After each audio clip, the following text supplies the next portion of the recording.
Here. Morales. Here. Schrader. Here.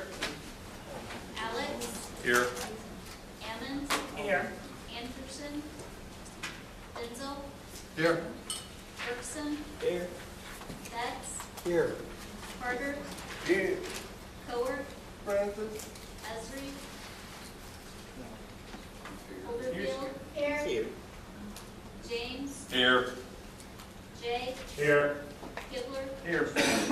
Kurtz. Langenheim. Here. Maxwell. Here. McGinty. Michaels. Here. Mitchell. Here. Mosier. Here. O'Connor. Petrie. Here. Esri. Here. Weigel. Here, we have a quorum. Mr. McGinty is ill, Mr. Kurtz is ill, Ms. Anderson didn't get you up to town. I seek approval of the minutes for three legislative budget hearings for August 27th, 28th, 29th, and committee of the whole minutes of October 9th. Is there a motion approved? Second. By Mr. Langham, second by Mr. Beck. Discussion on the minutes of any of those meetings. Seeing none, all in favor? Aye. All opposed? Motion carries. Seek approval of the agenda and the addenda. So moved. Moved by Mr. Gonzalez, second by Mr. Carter. I'd like to remove item 7A2 because Mr. Motor has changed his mind, is not applying for the drainage district position. So I'll take that off the agenda. That's item 7A2. Any other changes? Seeing none, all in favor? Aye. All opposed? Motion carries. Next up is public participation. I've not received anybody who's interested. Does anybody want to speak at public participation? Seeing none, we move on to communications. Any communications from the board? Ms. Pierce, you have something to say to the board? If you are going to be a new board member on December 3rd at the organizational meeting, you got a book like this tonight. This is orientation materials for all board members, whether you're returning or you're new.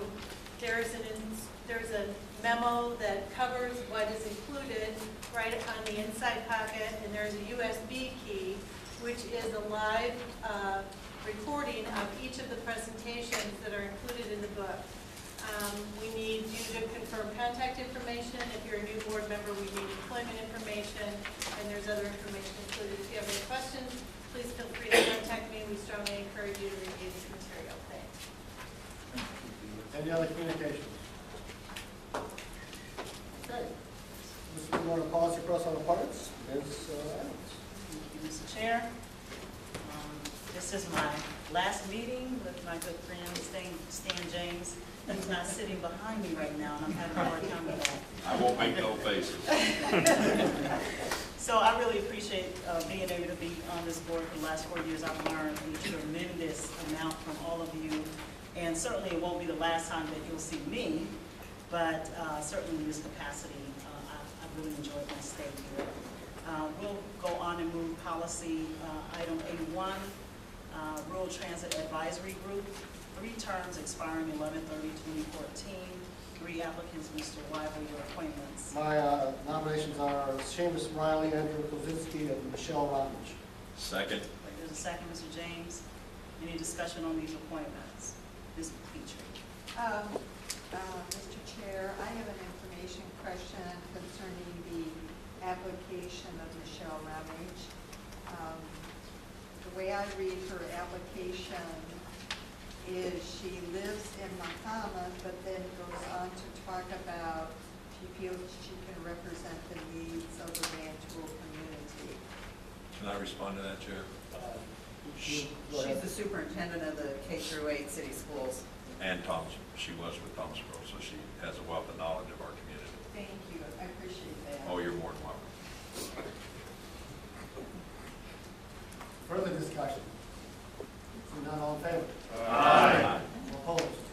Motion carries. Item 2 has been removed. Item 3, Public Aid Appeals Committee, 2 terms expiring 11/30/2014. Mr. Weigel. My nominations are Mr. James Ruskin and Ms. Carol Elliott. Second. Second by Mr. Kibler. Any discussion on these 2 appointments? Seeing none, all in favor? Aye. Any opposition? Thank you. Item 4, Senior Services Advisory Committee, 5 terms expiring 11/30/2015. Mr. Wyble. I have 4 of the 5 to nominate tonight. Ms. Tammy Cooling Voges, Linda Haskell, Kathy Lentz, and Karen Fodnar. Second. Second by Mr. Esri. Any discussion on these appointments? Seeing none, all in favor? Aye. Any opposition? Motion carries. Number 5, Zoning Board of Appeals, 1 term expiring 11/30/2017. I nominate Eric Thornton. Second. I'm sorry, who seconded? Steve. Ms. Motion. Any discussion on that nomination? Seeing none, all in favor? Aye. Any opposition? Motion carries. Item 6, Animal Control Administrator, 1 term expiring 11/30/2014. I nominate Ms. Stephanie Jones. Second. Second by Ms. Holyfield. Any discussion on this nomination? Seeing none, all in favor? Aye. Any opposition? Motion carries. Item 7, Nursing Home Board of Directors, 2 terms expiring 11/30/2014. Mr. Wyble. I nominate Ms. Mary Hodson as a new member and Mr. Robert Blinkus as a returning member. There's a second. Second. I'm sorry, who did that? Mr. Quizzle, thank you. Any discussion on these 2 appointments, Ms. Petrie? Yes, I move to postpone this motion until the policy meeting January of 2013. Is there a second? Second. Second to Ms. Holyfield. May I speak to Ms. Petrie. the reason for doing this? The reason that I have made this motion is as I was reading the bylaws of the nursing home, it says that as of the 31st of January 2012, the Nursing Home Board of Directors no longer exists because we did not renew it. It was explained to me by Mr. Betts when I brought this up during caucus that the Nursing Home Board of Directors resolution trumps anything that's in the bylaws.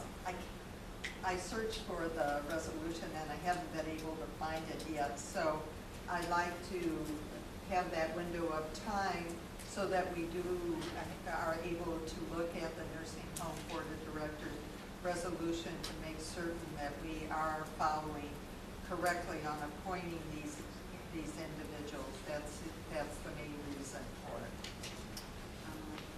Ms. Ashford and then Mr. Betts. When Chris was looking up the thing on his machine, it says that we made a 3-year contract good till 2014 with the management link, and in that we refer to the board of directors, so I would assume that that extends it. No. Mr. Betts.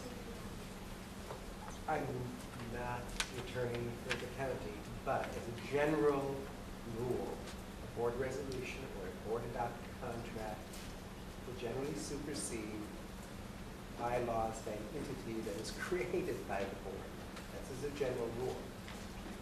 Assuming that to be correct, we can act tonight, but even assuming it not to be correct, we could get an answer, we could move this forward so we can appoint this body for the 27th, we can get a determination of whether or not this is the properly constituted body. I don't think it would be terribly difficult to get that particular answer. I see no reason to postpone this appointment.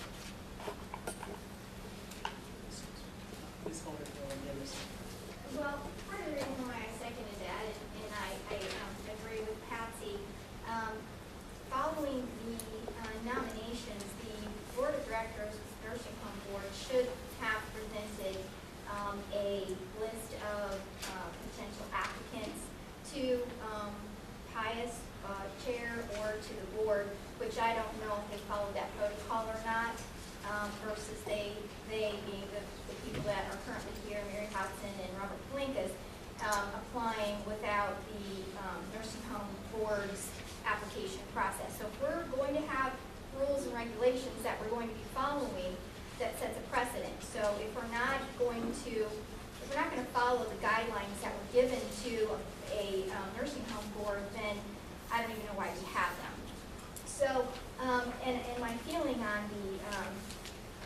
nominations at this point, I feel like, first of all, we need to find out where those nominations came from, if they actually came from the nursing home board. And if so, if they did follow protocol, I think we have to send a message to the nursing home board that the expectation is that we will follow the protocol that we set forth for them. So if that's not what has been done, then I don't feel like I understand that we don't even have an extension on the nursing home board as it is when it did sunset. So, you know, I feel strongly that we have something in place. We have rules and regulations, as Mr. Betts said, that we have. So we're going to assume that at this point that we don't have a sunset on the nursing home board. So we should assume then that we do have a legitimate nursing home board that has presented to us legitimately the applicants. And we don't have that.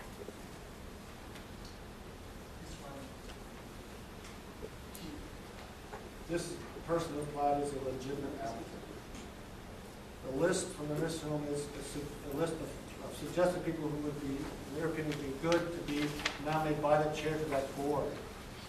The chair has the power to do that. I could take a list. If they gave me a list, they didn't give me a list this time, I could ignore it if they gave me a list. It is up to me to make a nomination. I solicited Ms. Haas in this case. I think she's a very good nominee. She's got background of working at the nursing home. She's got a position. She's in an HR position. She replaces someone who's in HR. She's an excellent candidate. There are no rules that prevent her from being nominated. Those are just guidelines that say that people from the board should recommend to other people. The list is 0. That doesn't mean we can't nominate someone. We're making lots of hoops when we don't need these hoops. So we should vote on it now. We'll look at things like that, particularly what Ms. Pucci came up with between now and the time board meeting. I have Mr. Carter and Mr. Kibble. Well, I just hope the board sit down in the near future and have a real discussion about the nursing home. It needs it bad. And I think we done put it off too long. That's the end of our body, and I think it needs to be looked at seriously. Mr. Kibler and then Mr. Alex. My question is with respect to their current terms, specifically Dr. Plinkus and I think Mary Ellen O'Shaughnessy is the other person that's coming off the board. Assuming that we do delay this until January, the board will be operating with 5 members, 2 of them county boards that haven't been appointed yet, so theoretically there'll be a 3-member board. Will they be meeting at all in the month of December or January, maybe before we have a chance to give them 2 more members to operate? They have a scheduled meeting December 10th, and they have a scheduled meeting in January. Okay, thank you. I have Mr. Alex. It seems clear to me that these 2 applicants seem eminently qualified. I mean, when I looked at these applications, I was pretty pleased to see these choices. I think that they can give some good guidance to the management of the nursing home, which is why we have a board of directors in the first place. I mean, I agree with Patsy that the legislation here is clear as mud. I mean, the bylaws say it sunsets in 2012. Then there's a contract renewal for 3 years that includes mention of the board. So it'd be nice to get the language cleaned up, and if we need to have a resolution to explicitly extend it, we should do that just to make sure we've got our I's dotted. I think we should probably go ahead. I'm concerned about this board operating with empty seats on it. These people appear to be qualified, and I think we should go forward. Mr. Betts. I agree with what Mr. Alex said. I know Mary Hodges is very, very well qualified. I've been labor negotiations with her for a number of years, and I'm amazed that she's willing to do this, quite frankly. But my other concern is if, in fact, we believe that that board ceased to legally exist in January 2012, we have about 11 months of work that has gone on at that board that would be put in limbo. I do not, in any way, shape, or form, think that they have acted outside of the law. And we haven't had to ratify everything that they have done because we appointed a semi-independent board. But to not appoint folks right now for that reason would be very, very foolish in my view to have a very small group of people making this kind of decisions that need to be made. I think we can get legal clarification pretty easily. I have Mr. Benzel and then Mr. Lansford. Thank you. Just, I guess for the record on these two, I have no problem with either one of them. But I think to Mr. Betts' point, that's kind of where I was headed with this too. I'd like to know how quickly we could get some kind of a legal opinion on this. You know, if this board is operating outside of the scope, in other words, it should have ended in January. We have a board meeting Monday night. And I mean, I would like to see us try to get some kind of opinion whether this is legal and proper or not. If it's not, then I think that board meeting on Monday night probably should be postponed, and we shouldn't be paying per diems to a board that is not functional, or shouldn't be functional. Mr. Lansford. It's obvious we need to take a look at these bylaws. There's several things in them that have to be changed, including the number of board members it takes to remove somebody from the board of directors. Will have to be reduced from 14 down to 12 if we want to put it in line with the size of the newly incoming board. The folks that serve, according to our existing bylaws, if they are in effect, serve until they are appointed or replaced. So it's not like that we won't have board members on there that if they want to stay, they can until they are replaced. So we could delay it until we have a look at this entire process. The bylaws also says it has to be 7 members. It's very specific on what type of occupations that they should fulfill. So there's some finance, some HR people, health people. There's several categories. I think we've got them all covered now. That's something we might want to look at. I've been a little concerned about the communications from the board back, from the MPA back through the board of directors back to the county board. We could put more county board members on there without expanding, because it says, the bylaws say that we can have at least, it must be at least 2 county board members. So in theory, we could put more county board members without changing the bylaws at all. I think the key is, and we've had some good board members, the key in the future is to continue to have good board members that will, county board members that will communicate back to the full board. I really don't even know that these folks have much of a legal function. They're advisory. So I think early on they filled a good function. I think we need to keep taking a look at that. We may want to take a look at our administration. The current administration has got us to a certain point. We may want to go to a higher level. So these are the kind of things that we as a board, and I think Lloyd has a very good point, that it's time for us all to sit down and talk about it. Thank you.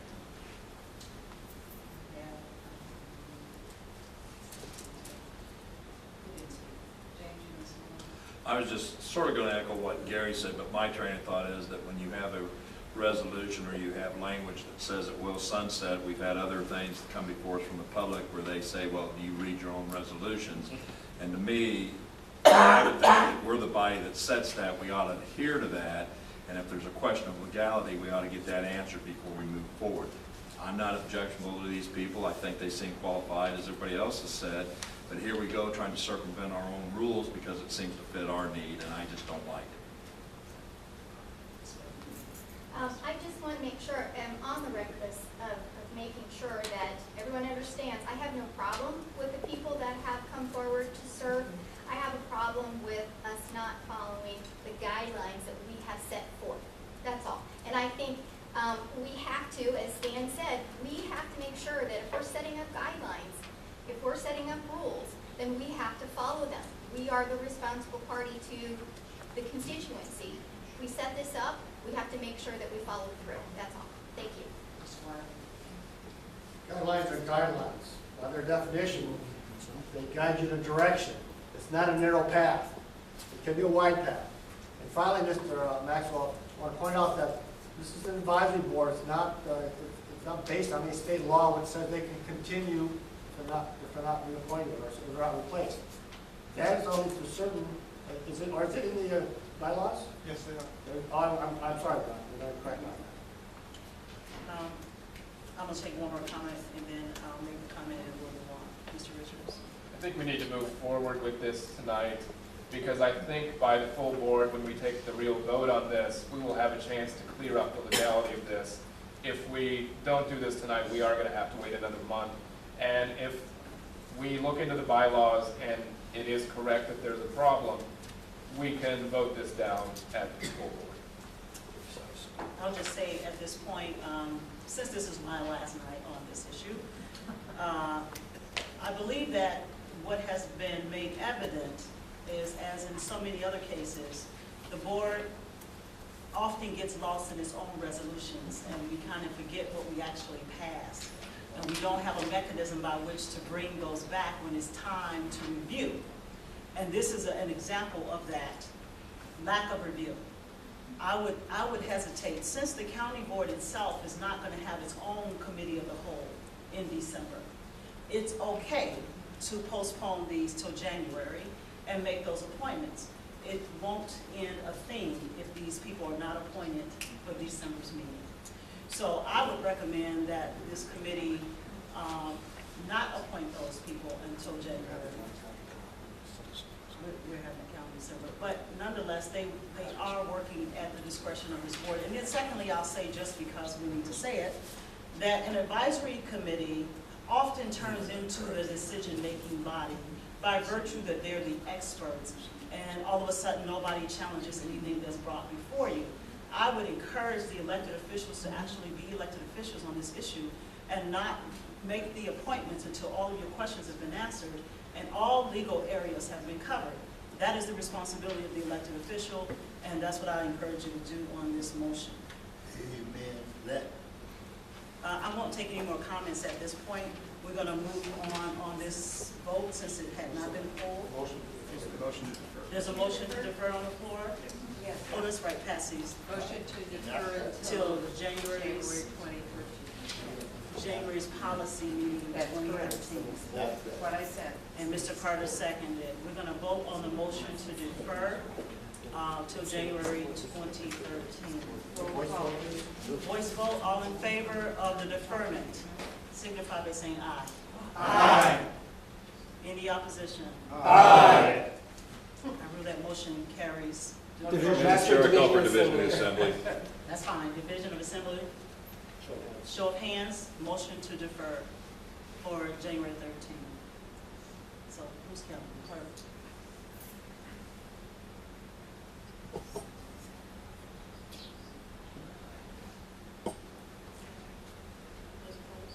Those opposed?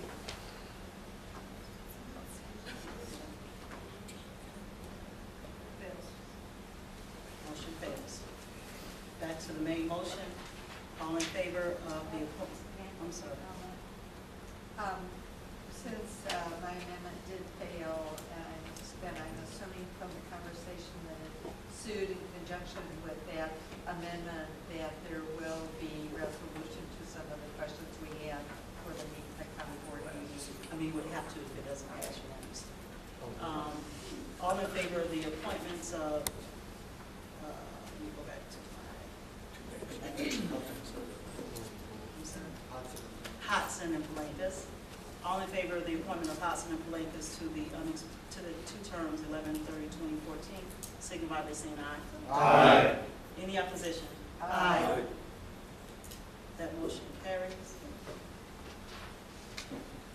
All right, number 8, Community Action Board, unexpired term ending 12/31/2015. Mr. White. I nominate Mr. Stephen Carter. Second. Second by Mr. Mosher, I think. I think that was Steve, so. Any discussion on that point? Seeing none, all in favor? Aye. Any opposition? That motion carries. County Clerk. Any report, County Clerk? I think my report's in your packet. I would just ask that you accept it and place it on file. I entertain So a moved. motion. So moved. Second. Mr. Kibble, Mr. James. Any discussion on that report? Any questions for the clerk? Seeing none, all in favor? Aye. Any opposition? That motion carries. Thank you. We are moving to item C, Champaign County Electric Aggregation Program. Item 1, approval of plan of operation and governance. I'll ask Ms. Busey to discuss that for us. Andrew Levy from RPC is also here this evening, and you have a memo from him in your packet. There are basically 3 decisions that we need the county board to make this evening in order for us to be able to complete the plan of operations and governance, and those are outlined in his memo. One is to determine whether or not the county should recoup its costs from preparing to have this issued before the voters and getting it going. And you'll see from Andrew's memo that the cost is anticipated to be approximately $10,000, and it would be recouped by a $1 fee paid by each participating member after the irrigation plan is up and running. So we need a decision from the board on that. The second issue is whether or not Champaign County Board will collect a municipal fee with regard to the rate that's charged to those who participate in the municipal aggregation. And the recommendation is that the county board collect a fee of 1/10 of a penny per kilowatt hour, which is anticipated to generate approximately $90,000 of revenue per year. And the third issue is a decision to be made with regard to the energy mix that is purchased by the county for its users when the bids are received on December 11th. And Andrew, I'm sure you could provide a bit more detail on all 3 of those issues if you want to come to the podium and maybe talk about it. Sure. I think I'm Andrew Levy, planner with the Champaign County Regional Planning Commission. Put together this memo for you. I think Deb did a great job of explaining it. So I guess I'm really just here for any questions that you might have. And the other thing I would say is that if you could make a decision on each of these issues, then they will be incorporated into the plan of operations and governance, and we would need your final vote to be approving the total plan of operations and governance after we've made these 3 decisions. Questions? Ms. Busey? Yes, I have 2 information questions for you. The first one is there going to be anything that will facilitate potential customers to make comparisons on these systems as to whether they would want to opt out? Yeah, in the notice, there will be included the default Ameren rate, which is essentially what they're paying right now. That will be included in the notice of opt-out, along with what they will be paying, so they can make that comparison at the time that they have the opportunity to opt out. Is there going to be any information provided on power plant pricing as in a matrix so that they can look at? Not to my knowledge, but this is, the opt-out notice is something that the county is able to work with the selected supplier at the time that those notices go out. So if that's something that the county board wishes to go in, we can or that can be discussed with the supplier. I would urge that to be the case. And then the second one, it has to do with renewable energy source. When the energy goes into the pipe, it mixes. So where is this demarcation going to come from that this is exactly renewable energy that might be the option? So these are renewable energy credits. These are certified by the EPA. They're certified, I believe in the memo I've noted how those are. They're based on Green E standards. That's something that can be researched on the internet. They're very specific standards as to what counts as renewable energy. And so that's all readily available information. Mr. Alex? A couple things to Ms. Petrie's points. I understand it may not exactly be what you're asking, Patsy, because you probably want people who are not already on power pricing to be aware of its existence. But I do believe, and you can confirm this, I believe that people who are already on power smart pricing will have to explicitly opt into the program rather than opt out. And my second comment is that the renewable versus non-renewable energy distinction has to do not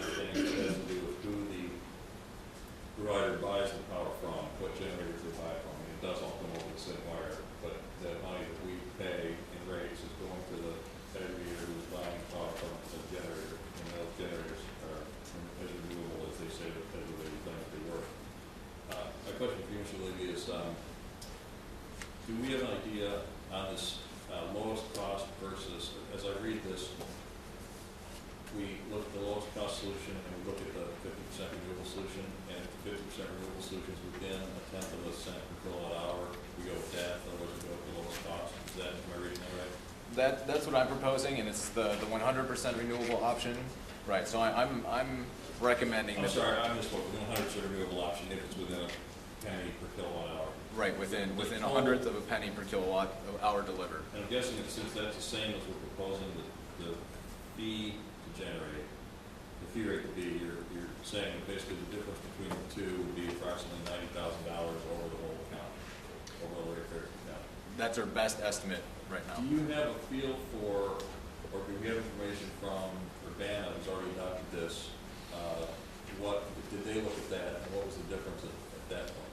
Did they go with 100% renewable, or did they go with the lowest cost, and you know the differential? They did go with 100% renewable. Both Champaign and Urbana did. It was less than a hundredth of a penny, or a tenth of a penny.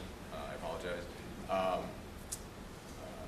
In Urbana's case, it was very close. It was 99 100ths, very, very close. Champaign got a little bit different rate, and so their spread was a little bit different, but both of them were under that tenth of a penny. Okay, thank you.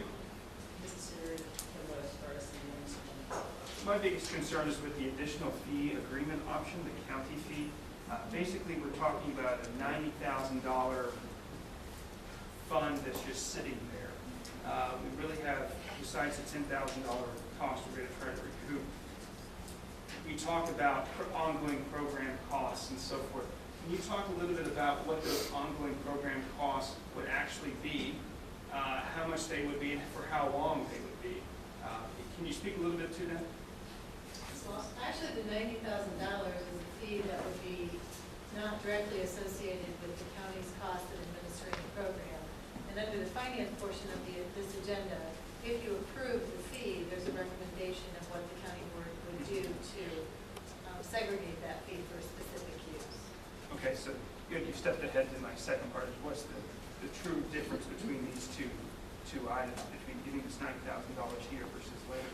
So I guess I'll just keep that question for later then.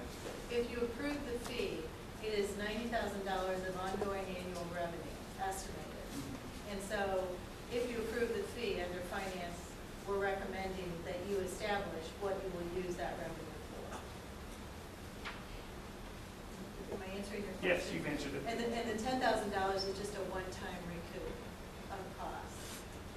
That's not ongoing, that only gets charged to the user one time. Understood, thank you. Mr. James. Well, I guess following up on that, if we're going to anticipate an estimated 90,000 that we're going to make, and I'm assuming it'll go into general corp, then the board will decide where that money's going to be dispersed, or similar to that. Well, the recommendation is that you deposit that money into the capital asset replacement fund and use it for energy efficiency or energy improvements of the county's facilities. Okay. So that dollar fee is to recoup the cost that it costs to put the referendum out there, but if we're going to make 90, I guess in the scheme of things, the dollars isn't going to hurt anybody, but we're estimating all that. And then my second question would be, this is only Ameren customers, because there's a lot of people I know out going toward Gifford and out north of Rantoul that are on Eastern Illini, so they won't be affected by this at all. Nope. So they're Champaign County residents, but they don't have a say-so. Correct. Okay, I just wanted to be clear on that, because there have been questions. Thank you. Any other questions on that? Mr. Moser? I live on Ameren line east out of Urbana. I've got 3 bin sites. They're all on 3-phase power. We're going to have to opt out on all 3 of those because a residence has got a higher rate than we pay on bins with 3-phase. Are you getting 3 bills for each of those 3? Yes. Then you will have to opt out of each 3, all 3 of those bills, yep. So that's going to affect that whole line from 130 clear out to St. Joe Township on Windsor Road, and 1250 south, and I don't know how far north. There's a whole lot of that that's all 3-phase power.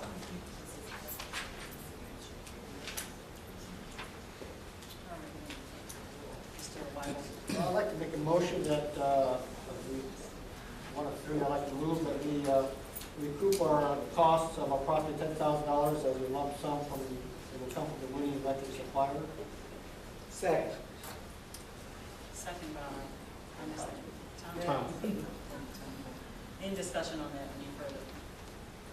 Seeing none, all in favor? Aye. Any opposition? The motion carries. Mr. White. I'd like to move that we plan to collect 1/10 of a cent or 0.001 per kilowatt delivered fee that will be included as part of the program, and that's period. Second. Second by Mr. Benson. Any discussion on that? Seeing none, all in favor? Aye. Any opposition? That motion carries. Thank you. Item C2, designation of county administrator. Oh, I'm sorry, I missed one. I'll do the third part too. I move that we charge a premium,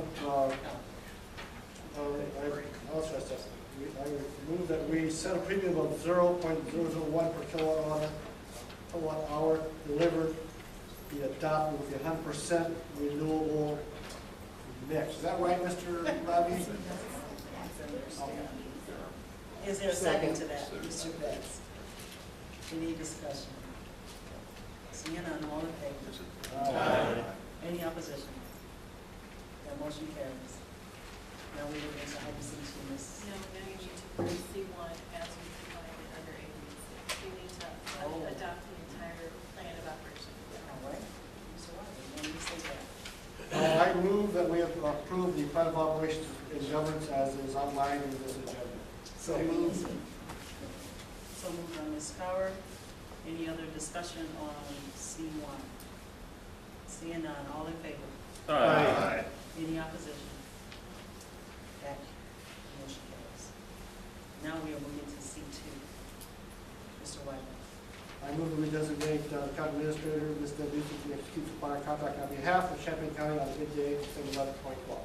Second. Second by Mr. Langenheim. Any discussion? Seeing none, all in favor? Aye. Any opposition? Motion carries. Thank you. D is county administrator review. The monthly report is in your packet for your information. Okay, so I would ask that you receive and place it on file. So moved. Second. Sorry. Mr. Benzel, Mr. Rosales. Any discussion on those two? Seeing none, all in favor? Aye. Any opposition? Motion carries. The next item is from the Job Content Evaluation Committee.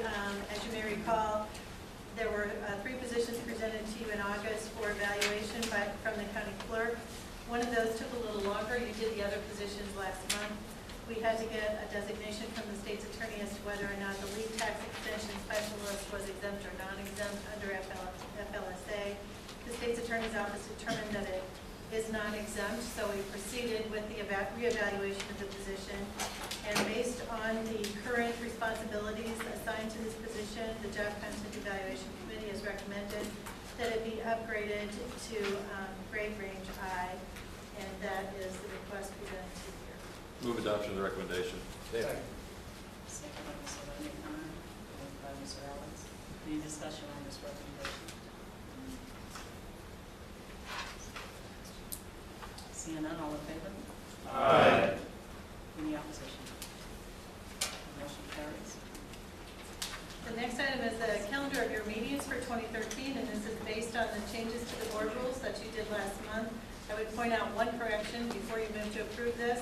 On February, we have listed February 26, 2013, reserved for a county board study session. We'd ask that you please change that to February 28th, which would be a Thursday, because February 26th is the day of the primary election. No change? So moved. Moved by Mr. Ezra. Second. Second by Mr. James. Any discussion? Seeing none, all in favor? Aye. Any opposition? The motion carries. And the holiday calendar, just for your information, that's all. Thank you.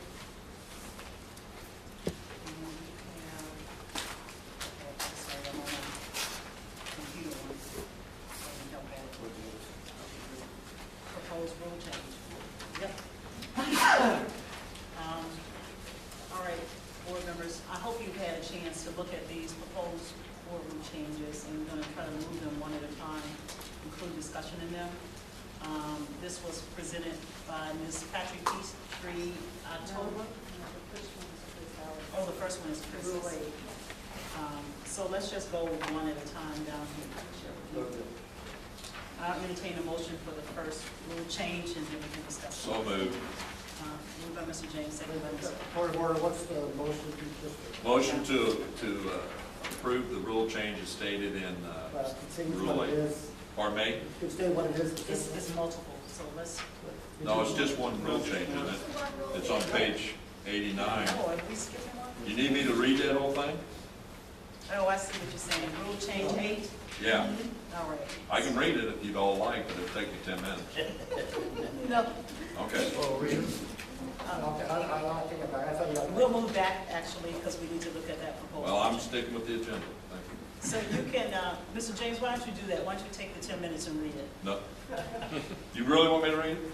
Yes, I do. Okay, written notice of any proposed changes to these rules is to be presented to the committee of the whole at least 14 days prior to any consideration of such changes, unless said changes are being proposed as the rules to be adopted by the county board at the biennial organizational meeting, in which case the 14-day advance notice requirement shall not apply. So, written by That's Chris. his move, and Ms. Holyfield, you second that move? Discussion on that. I don't know who wrote that. Mr. I Bass. underlined it. I'm opposed to it. I'm not going to be here to deal with it, but I'll tell you why I'm opposed. It allows whoever happens to have the majority after the election to, in effect, rewrite all of the rules in one night as a little rump activity. And I wouldn't like it if the Republicans did it to the Democrats, and I wouldn't like it if the Democrats did it to the Republicans. Notice is a really, really good idea. It's public, it's out there for the press, it's out there for all the board members, it's out there on our website. There's no possibility of someone at that biennial meeting having 50 rules, having prearranged the magic number for a majority, and just rumping them right through. That's not good government. I'm going to vote against this, even though I know a lot of people like the idea. It's just dangerous for either political party. It's bad government. Anybody else? Ms. Fisher? May I direct a question to Mr. Betts? Sure. Mr. Betts, I'm presuming to speak for Mr. Alex, but I'm assuming there is a good intent behind this suggestion in that something might surface at the last moment. Is there some way that you can suggest a change of the wording that would not allow a whole rewrite under the circumstances, but would allow a little bit of flexibility? Not without 14 days' notice, which we would need to do the change you're talking about. The road to hell is paved with good intentions. And I am sure there are good intentions here. I'm also sure it's a bad idea for both political parties to start waiving notice on something as important as rules. I have Mr. Alex and then Mr. President. All right, well, in the interest of continuing this discussion, I would make an amendment to this, that rule changes which were not given 14 days advance notice would be able to be passed only upon a 2/3 majority of those present. Is there a second to this? Second by Ms. Kohler. Discussion on that, Mr. President. Yeah, and my discussion on that is the same as my discussion Okay. I was wanting to say anyway. I guess in any case, this body can vote to suspend the rules in the situation, and I would like to know, Mr. Betts, is that what's required to suspend the rules? Is supermajority. Supermajority? Point of order, that rule cannot be suspended. The rule states it cannot. This will be. It cannot be? The rule of 14-day notice cannot be suspended. Okay. Mr. James. Well, I guess hearing what Tom said, it gave me some food for thought, but I've been on this board now going on 10 years, and I know what Tom says about, the road to hell is paved with good intentions. I've been there. But I don't really see anybody in this boardroom, on the road, Tom, not hell. But I don't see anybody in this boardroom really coming in with 50 suggestions or wanting to change. And 14 days to me, I mean, there's times that things have come up, we need to tweak them or rewrite them, and I think it would help us to move it along a little faster than always carrying it over for 4 months, and then we all sort of lose track of where we're at. That's my thought. I like the suggestion, the amendment. Do we need 14-day notice in order to actually change this amendment, given the text? So if we take this amendment, do we But this not, was already do we need an additional 14 days to have the amendment on this? Yes. So if that's the case, then we probably need to defer this for 14 days or our full county board meeting. There's a point of order there, point of order there, I guess. Did you say point of order? Yeah, point of order. What's the point? I would request a clarification from the board chair on that, on the rules. Is in fact the 14-day notice the specific rule, or is it indicating that there's a discussion of the rules? I mean, Well, I is it? think it's substantial change.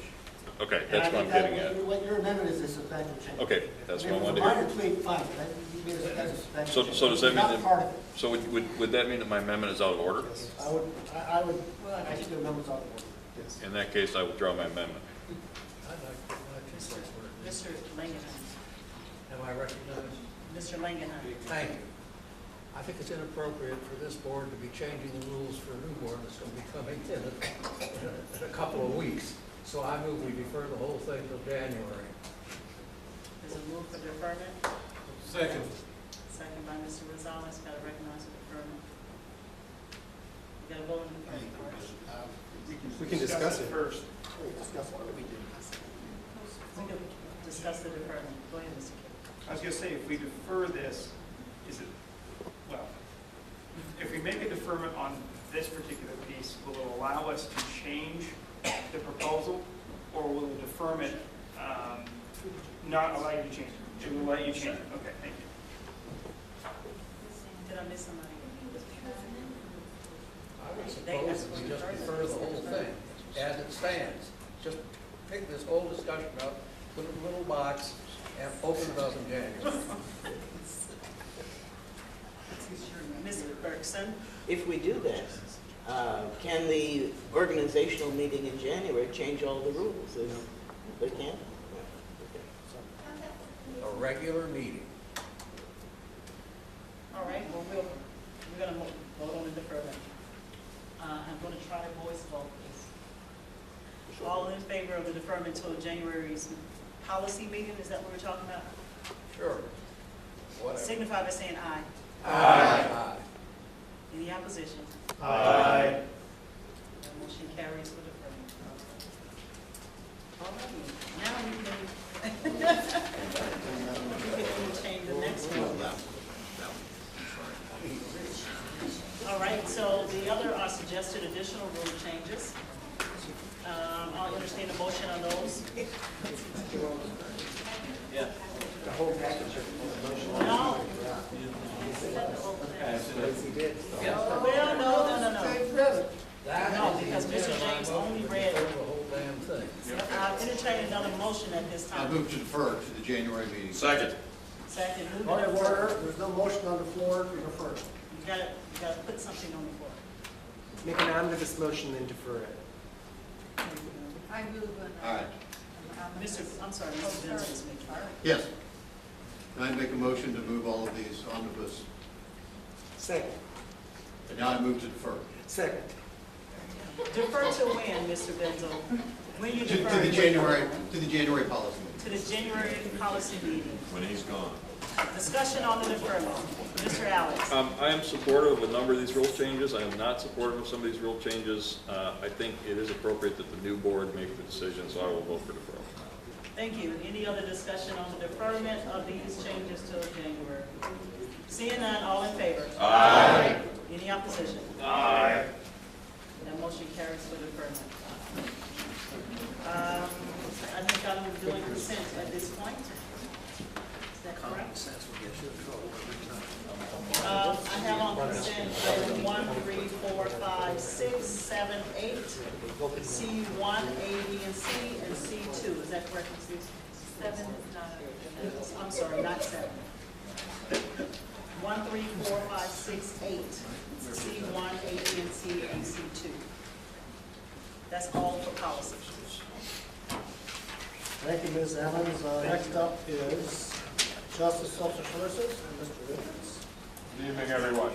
We have 2 reports this evening, Community Justice Task Force and a interim report from the Citizens Advisory Committee on Jury Selection. We will be doing the Community Justice Task Force report first. You've been emailed a copy. You have a physical copy on your desk if you want to follow along. Because of the setup, I guess we'll all go to the podium. So, Task Force.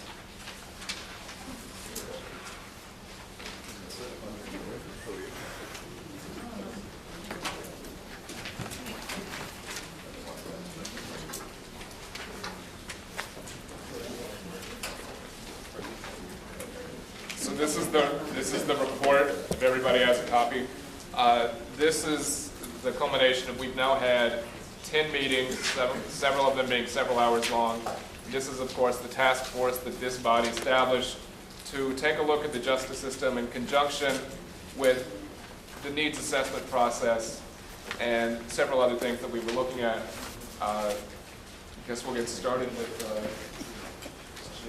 James, if you want to do the, you wrote the introduction, if you want to walk everybody through it. No. You turn to page 1. This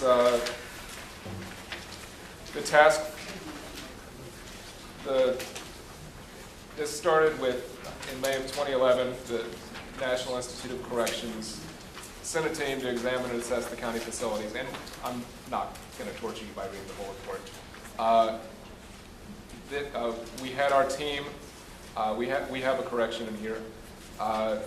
Sheriff Walsh, Deb Busey, and Lieutenant Craven, not State's Attorney Reeds, and County Board Member Betts attended a planning for opening new institutions workshop run by NIC.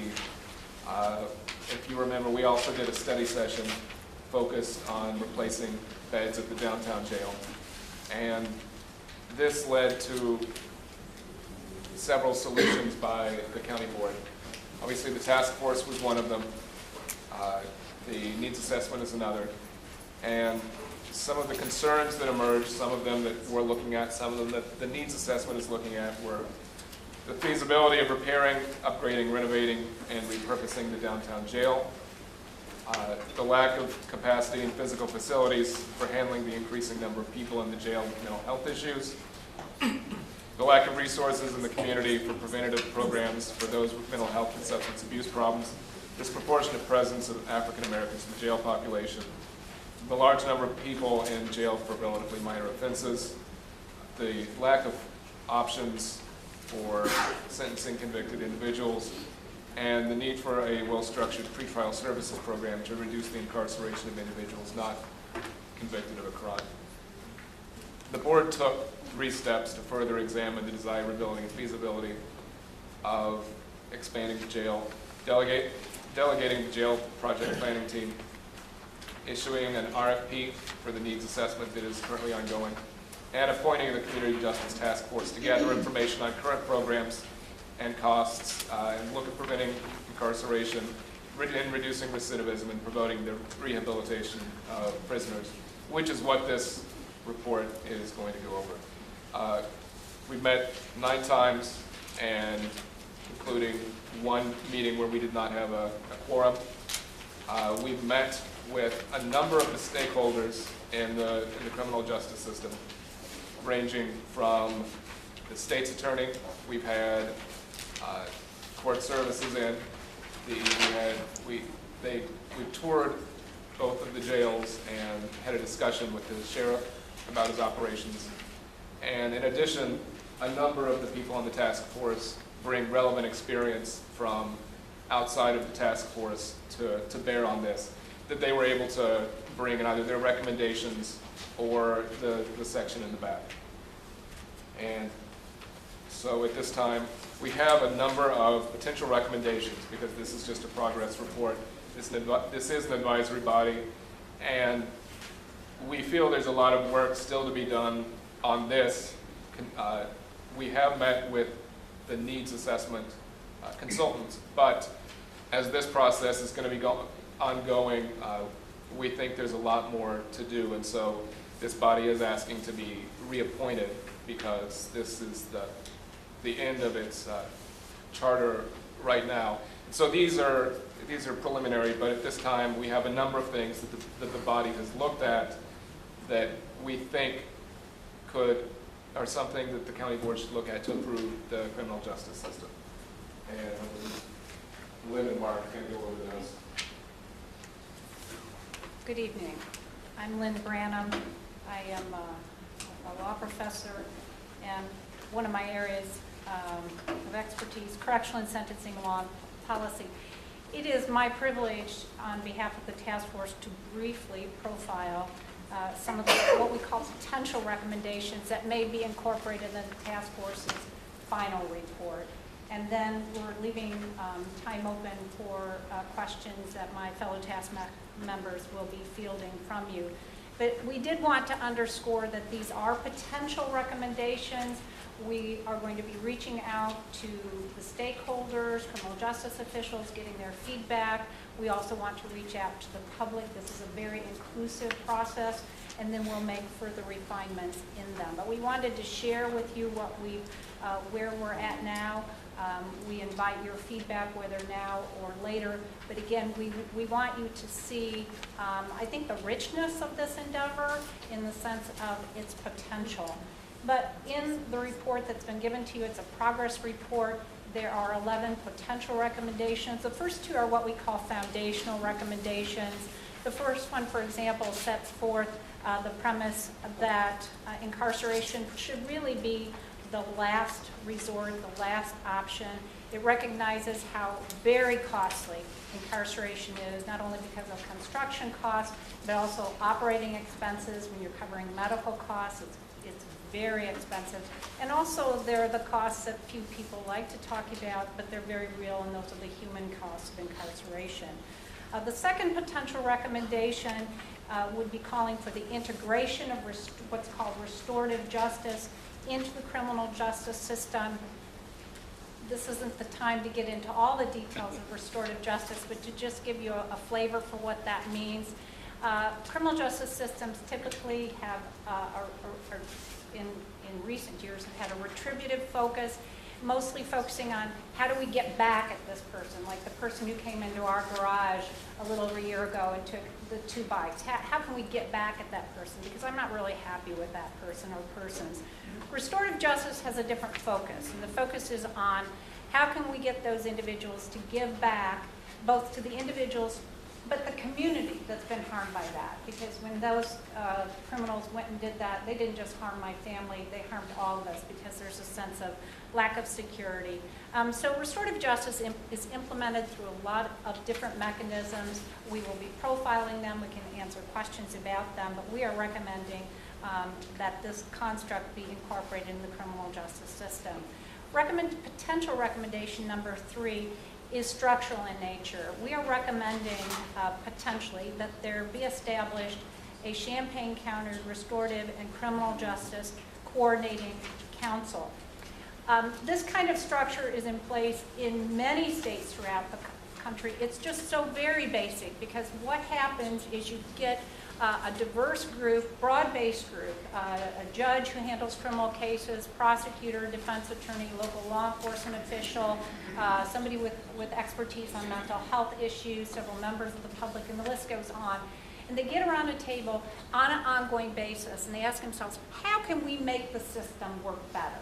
So for example, if a decision is made that this county needs pretrial services that will diminish the number of people who need to be in jail, you have that body in place that can fill in the details to make that work and work well. I've seen this process, and it is just an amazing and constructive process.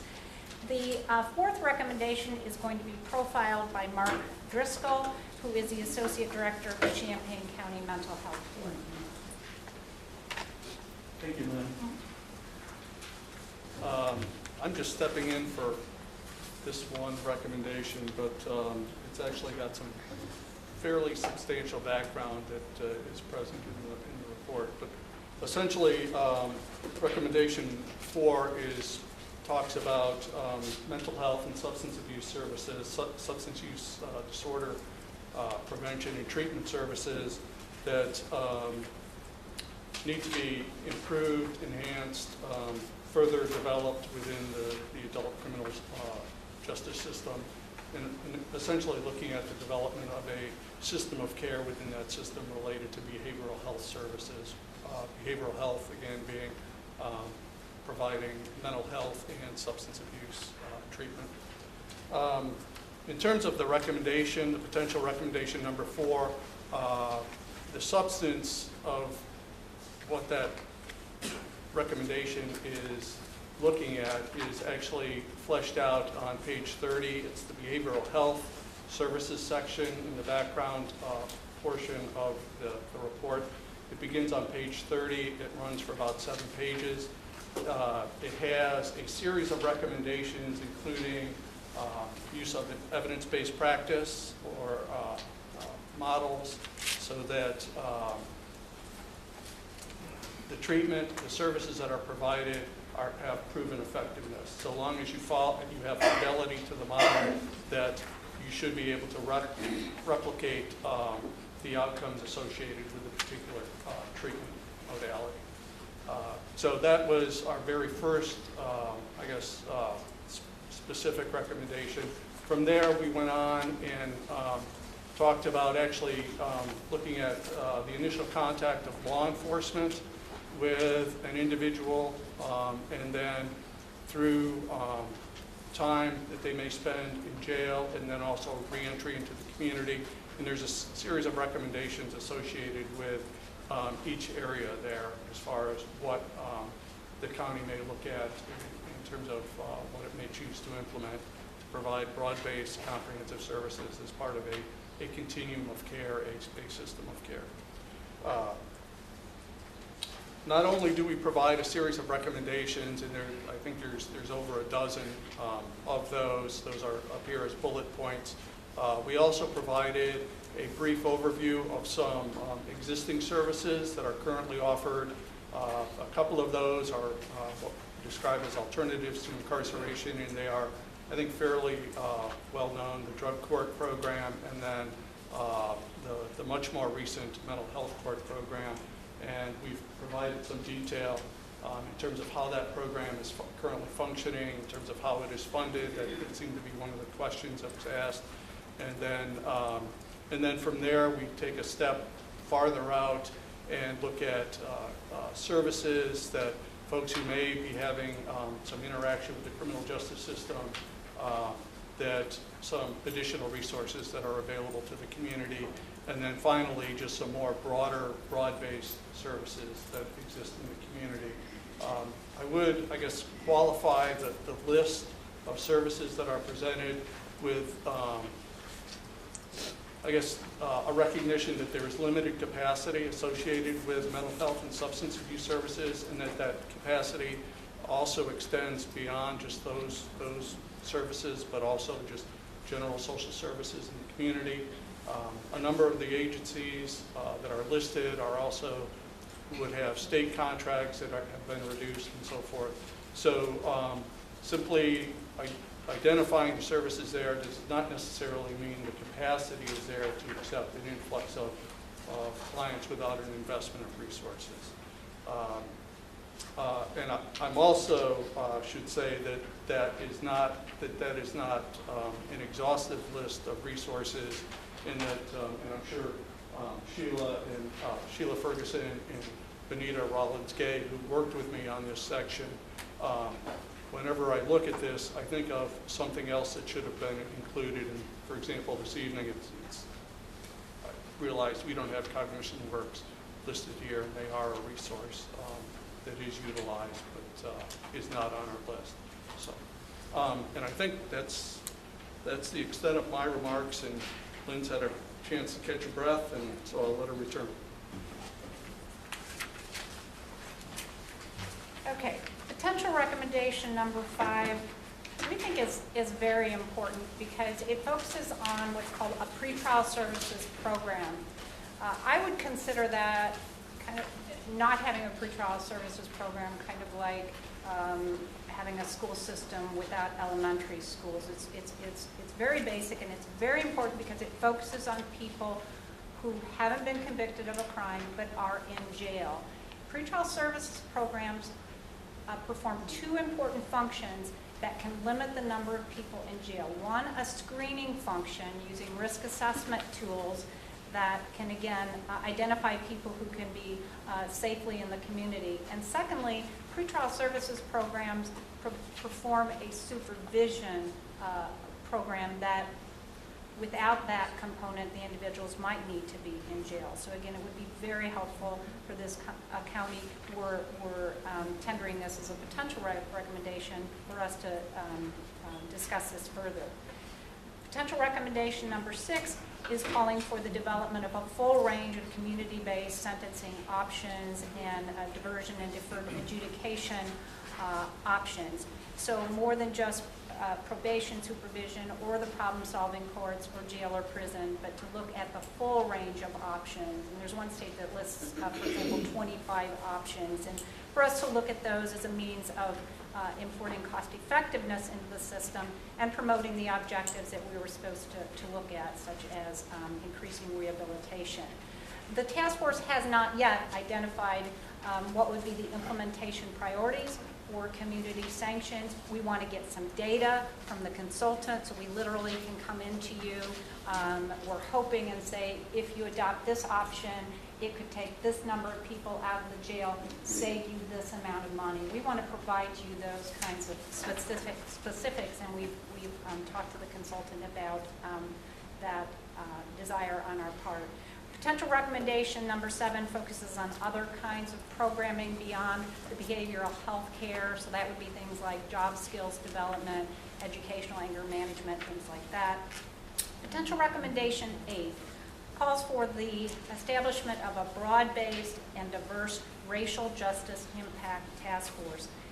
That potential recommendation sprang from some concerns that were brought to and expressed to the task force about racial disparities in the criminal justice system. Now, the reality is that is a nationwide issue, and across the country, other communities and states have established special task forces. There's been a lot of work done here, and we think it's important that this endeavor be undertaken, but we do not think that we are the entity to do that. That doesn't fall within our specific charge, and we have a very meaty charge you've given us. If we look sleep deprived, there's a reason for that. But we also aren't the group because we aren't diverse. But having said that, we think this is very important, so we are putting this out as a potential recommendation. Potential recommendation 9 sounds so basic that there be training of the criminal justice officials, but that is very important because we are talking about taking some new steps in the criminal justice system. People get afraid of change, so they understand the change, they know how to effect these changes in the correct way, following evidence-based practices. Potential recommendation number 10 focuses on public education. What the public will support, there's just a world of difference depending on whether the public is educated, for example, about community sanctions or not. And there's all these studies that show once the public's been informed about the costs of various alternatives, they are very supportive of the kind of potential recommendations that we are beginning to circulate. And the public can also bring ideas to those who are looking at making the system work better and be more cost effective. So again, we think it's important to be inclusive. And finally, potential recommendation number 11 simply recognizes that for the system to work well, cost effectively, for the objectives mentioned to be realized, there have to be performance standards, there needs to be data collected, there needs to be ongoing evaluation. Our report also sets forth some priority tasks that we're hoping the consultant can undertake. There's some observations that have been inserted about funding. There will probably be some state-level recommendations coming out of this group because we realize there's some things that the state will need to do. The county can't do it, and we're hoping that our report can flag some of those areas, and maybe we can join with other counties to get the state to do some of the things that we believe it needs to do. So again, we feel we've done a lot of work. I'm just so pleased to be working with a capable group of individuals behind me. We do have a lot of work ahead of us, but our end goal is to develop recommendations that can assist you in making decisions that will serve the best interests of the people in this county, lead to fiscally responsible decisions, and again, that all of these decisions be consonant with the public safety. So again, I was just presenting the recommendations, but you want to give questions. Thank you, Lynn. And the two things that we heard over and over from our stakeholders were, one, we'd love to have more comprehensive programs, we'd love to have more effective programs, but there's just not the funding. And two, we disagree with a particular policy, but the state forces us to do it, which is why we're planning on having a statewide section for things that could possibly be forwarded to some of our state delegation. Does anybody have any questions for the task force? I think I saw Mr. Kibler's hand up first. Sure, so a couple questions for you, more from a reporting standpoint. This is more of a progress report. When's the tentative deadline for a full comprehensive report? I know it may depend on ILPP, but just curious. Well, assuming that the next county board reestablishes this commission, we have already met once with Dr. Kalmanoff at ILPP. Deb, how long do we think that he's going to take? Another 3 months, please? The contract is for 25 weeks, and he just started last week. Yeah. So I think that we're going to want to continue to work with him and broaden this, look at other things for the first half of 2013. Does that sound accurate? We wanted to bring to bear what we'd already seen, looking at the operations of the county and what people are already bringing to bear on what they've been working with. But on a lot of these things, we're just getting going, and a lot of it's going to be working with ILPP, because on a lot of the numbers that we could use to make recommendations, we don't have those. ILPP is going to be doing that, and the stakeholders themselves don't necessarily have the information that he's going to be looking at. So I would say probably through the first half of 2013. Okay. So in essence, a lot of the recommendations, while good, they're more anecdotal than anything. Absolutely. That's why they say potential. We wanted to give people a flavor for what we've been working on, show why there's some of the priorities for people on the task force. But nothing in this is fine. And my final comment is number 4, mental health and whatnot. Unfortunately, it didn't have anything in the back. It just says task force will be completed later. I would love to see more details on programs or thoughts or initiatives for number 4. Is that not in there? It says note to task force something, something, something. Potential recommendation number 4 says note to task force something, something. We're talking page 30. But nonetheless, I would like to see a little bit more on that, because it is a really, really good topic to make sure we get on. If I may, at least in the copy I have, if you go to page 30. So this is your supplemental. Is this supposed to be in that spot then? Yes, basically we had the potential recommendations. We wanted to highlight, I guess the potential recommendations, and then there is a background section which includes additional information that was prepared by, I'll describe it as various teams or various individuals of the task force. Yeah, starting on page 12, there are reports which have not been passed, and they're not speaking for the whole committee. And one of those is the very comprehensive report on behavioral health services in Champaign County, and recommendations for beefing that up from Mark Bristol, Sheila Ferguson, and Benita Rollins-Gay on page 30. And is there, and I apologize, I know I said that was the last one, but this is the last one.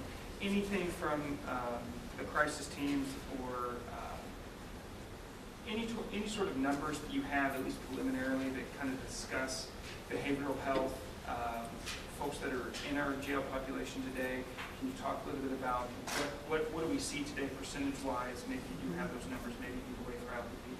Just more curious on that. Do you mean in the average daily census, how many people have mental health problems? Yes, and mental health, especially ones that have to be put away from the general population. Some of that information may have been provided in background material that we received as a task force. We had I think a report from Sheriff Walsh that discussed some of that, and then I think there was another consultant report that was prepared that also presented some general information about, I guess, the census, the population that was within the jail. We shied away from making this too numbers heavy because we think that's going to be in the ILPP report when we get that out. We wanted to keep it brief enough that it would be a quick read to get everybody an update. We can certainly say that if the sheriff were here, he would tell you that he would certainly like more and more comprehensive space for holding mentally ill inmates. They told us that, look, we're being used as a mental health facility. We were not built to be a mental health facility. We only have the staff resources to deal with mental health emergencies, and so it's not a great situation, is what he told us and what he would tell you. Thank you. Mr. Chair. I guess when I was thinking of this advisory board and I'm looking at a lot of these recommendations, some of them, what are listed here, such as getting more education for those in the field, some of those things have already been looked at, they're being worked on, we've heard all that. So I was looking that this report would give us some new ideas and some new focus, like the mental health issue, which we know is out there and are well aware, and more focus on what ideas are you going to bring to the table that we can incorporate, not what already is being done and being looked at, because we're just spinning our wheels. Now, there may be some new things in here that you may know about that I don't, but I know there's all, like here, we're in this building right here, and there's ongoing training for law enforcement, there's all types of needs. There's, specialty sections that we can never incorporate because you don't want the overlap, because then you might have feelings that get mixed. But I was hoping this advisory board would come to us and say, here's some issues like we've heard about the makeup of the jail. Here's some ways that we have looked at, such as these task force or some other avenues. But some of these recommendations, I would almost say you need to go back and look at them and say, you know what, he's right, it's being studied, it's being done. Let's focus more on the ones that really need some fine tuning. Because I think you're going to put a lot of effort into some of that. State's attorney already has panels for adult diversion. There's other panels.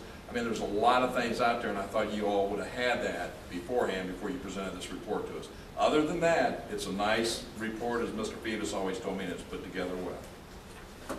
Absolutely, and that's the kind of thing we're planning to be put up with in the next 6 months. And I think we should challenge that. I think we should challenge that. Okay.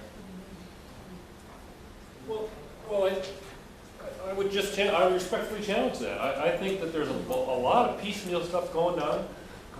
There's some of this, there's some of this, there's some of that. It's not integrated, it's not coordinated. There's no comprehensive vision for how to put it together. This is new. This is cutting edge because it puts this stuff together with one group of people who've been busting their behinds on it for quite a number of weeks now with a comprehensive strategy.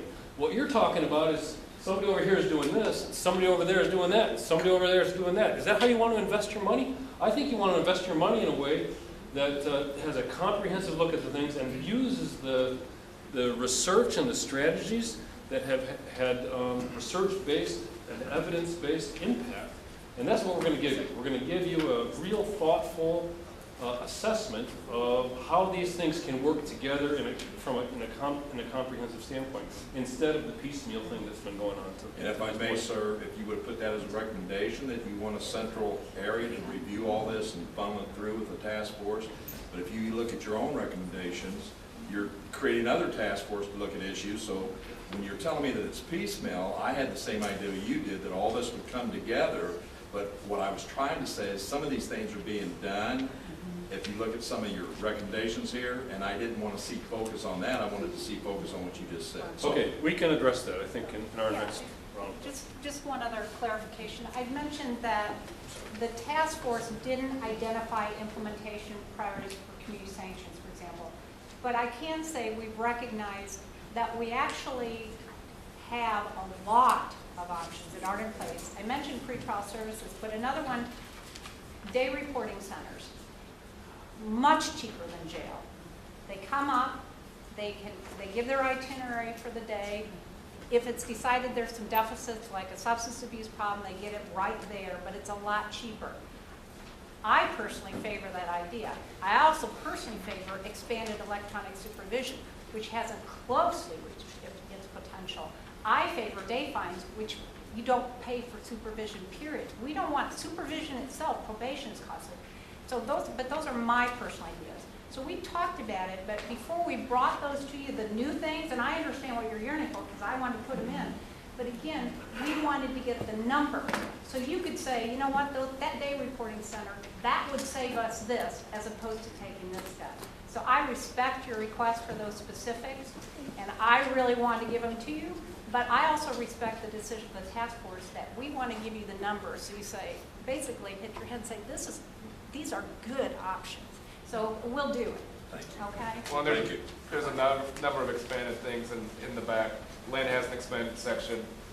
Page 30, the mental health has a number of recommendations as well that we didn't go over just now, but are good, solid things that we're going to be expanding on.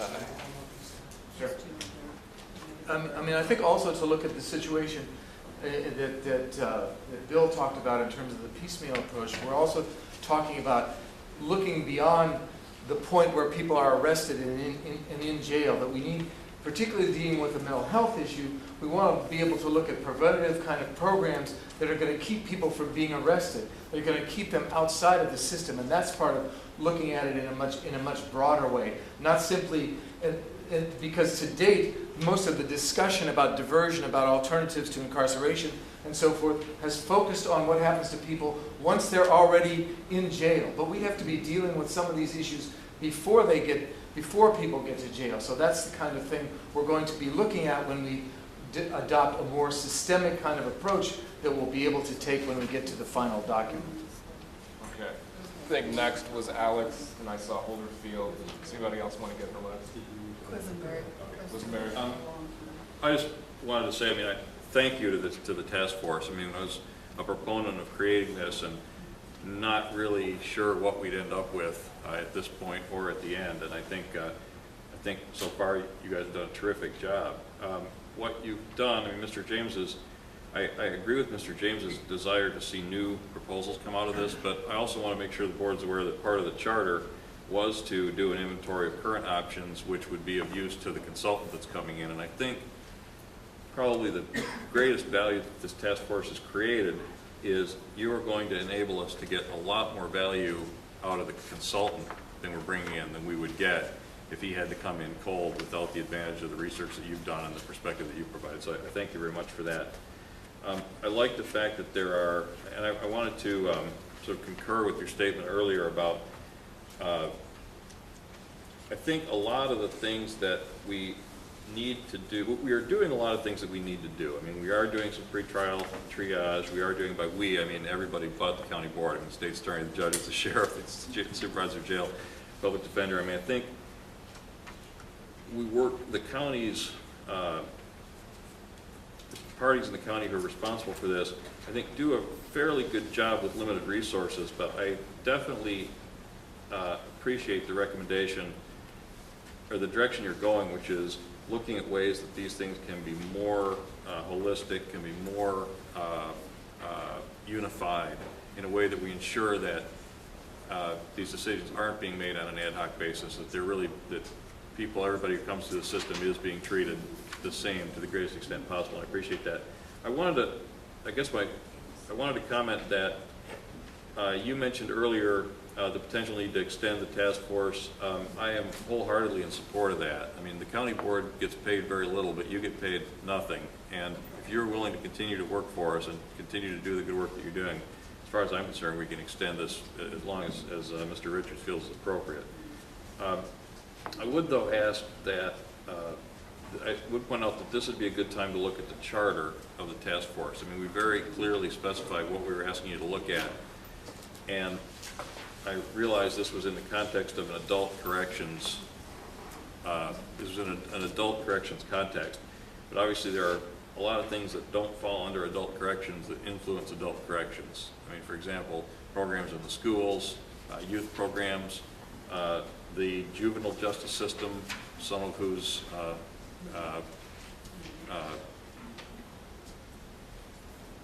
some of the people who pass through that system end up in the adult correction system. And so I was approached recently by a representative of one of the neighborhood groups that's interested in youth programs and things like that, what they can do in the community, both for people in their neighborhood and, you know, for kids community-wide, to try to, you know, reduce the likelihood that they're going to end up involved in the criminal justice system. So I guess I would ask you, and I'm not expecting an answer now, but as you move forward, I think the board would be happy to extend your charter, but I think the board would also be willing to consider adjustments to what we're asking you to do if you feel that there are areas that the task force can go in that your charter currently doesn't permit. So I'd say, you know, make sure Mr. Richards is aware of those, and he can bring them to the board and hopefully let you continue and even expand your work that you're doing. So thank you. Chris, Alex touched a little bit on what my thoughts were. There was no address basically for juvenile justice system in here. I'm really disappointed in that. You know, it cost us, I'm just going to make up some relative numbers, potentially $5,000 to educate a child a year, and it's $35,000 when we incarcerate someone. And I didn't see one reference to our kids. If we can capture those children when they're younger, we can prevent potentially a life of crime. And so what I would very much like to see is a little bit more emphasis on, you know, what we're going to be doing for younger children as a preventative precaution to stop any future criminal from entering into the justice system at all. And I think then you're going to see a little bit more, accomplishment versus just approaching adults with many programs. And you didn't, this material didn't really even touch on all of the programs that we have in Champaign County.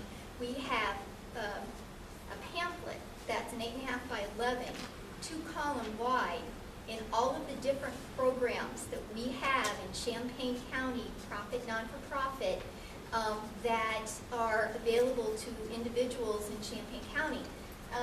And you touched on very few of those. A few of them you've got in here, but I guess I'm a little disappointed that the majority of the programs were not entered in here, as we short-sightedness too often on the programs that we have in Champaign County and don't address what we already do have. My concern is that this is going to turn into a potential access initiative. I'm not seeing the umbrella that we were supposed to see with access initiative with our youth, and I don't see access initiative in here. So I'm not trying to tear you apart, but I'm concerned because it's our children that, I'm sorry, but it's our kids that also need to have the education.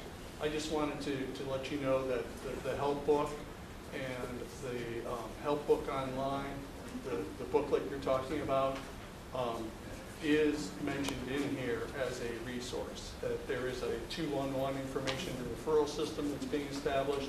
And then I also, when we prepared the program descriptions, we also included family service, and they run the first call for help program. And then up in Rantoul, there's the Community Service Center of Northern Champaign County, which also runs a first call for help program, which is also But if I may information interrupt you, I understand all that. I just wanted to be sure that folks were aware that information was not missed, that we did try to provide as the touchstones in terms of services that are available in the community. And we would be remiss if we did not mention the information and referral programs, because if something isn't listed here, the call can be made to those programs and those services can be accessed. Right, I understand that, but I'd also like to see that reference with the number of programs that we have. I mean, I think that's a part of what we're doing here. I think the number of programs that are already in play. So are there 50 programs? Are there 100 programs? Are there 200 programs?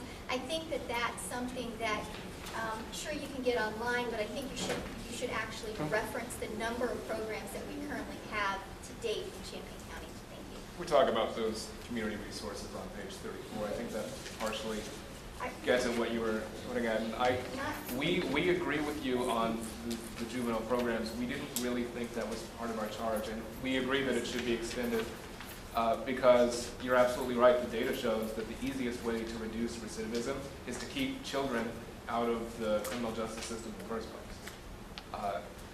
Next, we had James. Did you still have a question?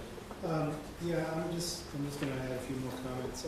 First of all, I want to thank the task force as well for the work that you've put into this.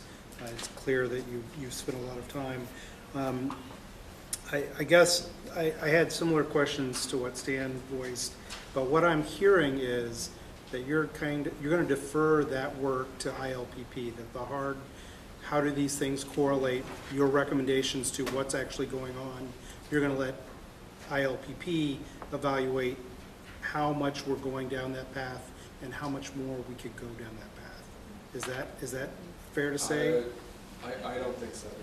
Because I don't see what I don't see in here. I see these lists in here. What I don't see is a correlation of how any of them relate to the recommendations. And so, how far in that direction are we moving? And more appropriately, how far do we need to go? Right? I don't want to talk about targets or quotas or things like that, but there are components that I see in here in the recommendations that we have some modicum amount of, and I'd like to know how far we have to go to do that well.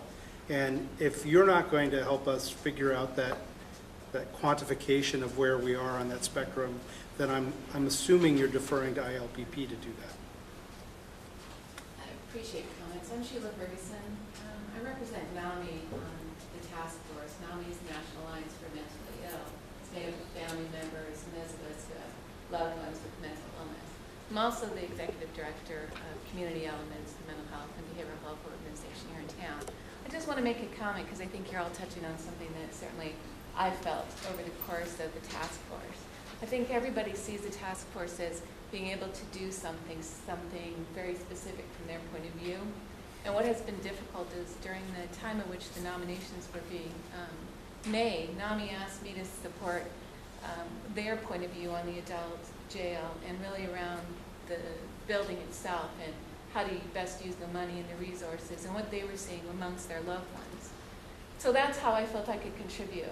But over the course of this time, more and more questions came to the task force, and I do think that, as it was mentioned earlier, looking at what the charge of the task force is and sort of what the county board expects the group to do would be very helpful to us, because my contribution is to be able to look and see what services and programs that NAMI and my agency and the people that work at Community Elements with the group that we're talking about can best be met. And during the course of that, even if you look at our report, we were able to start a new program, MRT, which is an evidence-based practice. That occurred with just a communication at the very beginning of the task force.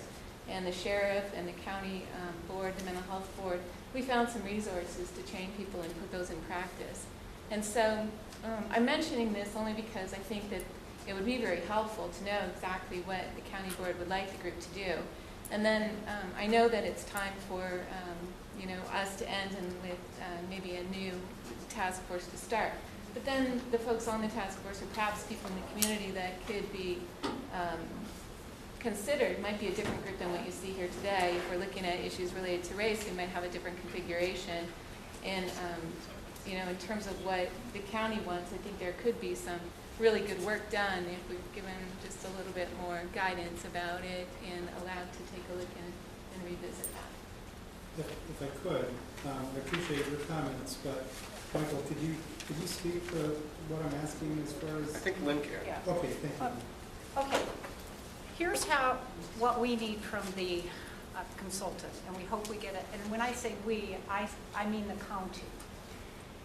There are risk assessment instruments, and we need those applied to get the risk profile. I've talked to wardens, for example, at prisons, and I'll ask them informally, how many people really need to be there? And they'll tell me usually it's, and this is medium security, not even minimum. They'll say about a third of them could be effectively handled in the community if the right sanctions were there. But that's just informal.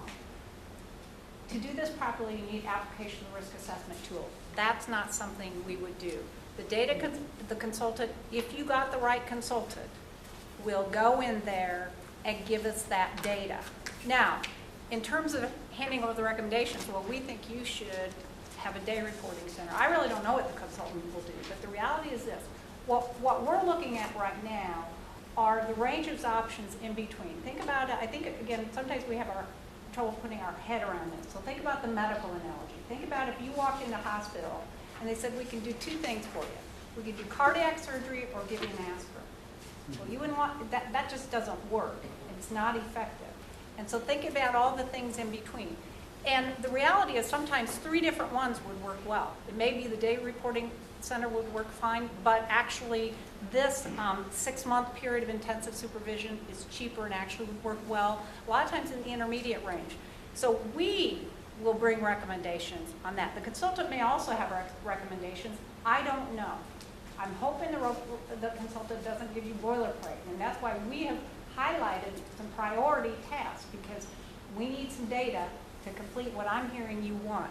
But no, I don't see us turning that over. We're going to be listening to the stakeholders. We're going to take the time to talk to the public, and we think we live here, and we've got a lot of people here with a breadth of expertise, and so I think it will be helpful to tender those recommendations to you and the criminal justice officials. Okay. I have, sure. And I have Brooks and Ammons, Langenheim, and Michaels, and I just see Petrie's hand go up. Anybody else? I think that the recommendations that we look more broadly and have a more systematic approach, are really helpful. And I mean, a lot of our discussion has been the fact that we're looking at things in a systemic way. So, for example, and this is some of the information that we would get from ILPP to be able to make a systematic approach. For example, we identify the fact that we have an excessive number of people with mental health issues in the jail. We identify the fact that we have people with substance abuse issues. We identify the fact that there's racial discrepancies in the jail population. But how do we connect all 3 of those? How many African Americans with mental health issues do we have? How many people with substance abuse problems do we have that are in there for traffic tickets? How do we get the big picture of who's actually in the jail so we can identify some of the people that don't need to be there and find other programs and other ways to address those problems? The second thing is that we have recommended the formation of a Restorative and Criminal Justice Coordinating Council, which is a body to kind of pull everything together and continue to kind of reconstruct things in a more systematic way. We want to bring all these things together, but it's been a very short period of time to try to develop that kind of vision, to take all the programs that exist, of which there are a lot, and try to figure out a better way that they can fit together in order to more effectively serve the needs of criminal justice and hopefully reduce the demand for jail bed space and the demand for expenditure on jail bed space. Okay. So we have Brooks and Ammons, Langenheim, Michaels, and Petrie. Astrid. Since all of these things are things that would have to be authorized by the board and paid for by the board, I'd like to see more how the county would participate in these decisions, and if possible, more of a price tags where we could see, you keep saying you're saving money, but a lot of it's going to cost a lot of money, and we really need to know because we're pretty poor. Carol. First, I want to thank the task force members for serving, and in a short period of time, trying to come up with a progress report. I attended a couple of the task force meetings and followed the process all the way through. And one of the things that was striking to me is that the time frame was shorter than the research time. to get to this point. So I appreciate at least having some progress report. But I think that the overarching issue is the cost of building and housing people in jails, which is a national trend, is costing counties and cities and states millions of dollars, more than they can actually sustain. And so what we have to do in the coming months is look at the big picture. So the short-term solution would be, hey, just build something and be done with this discussion. But the longer-term solution is when you start looking at cost estimates for daily operation after you build that facility, then you say, wow, that was not what we were told. That's more than what we expected.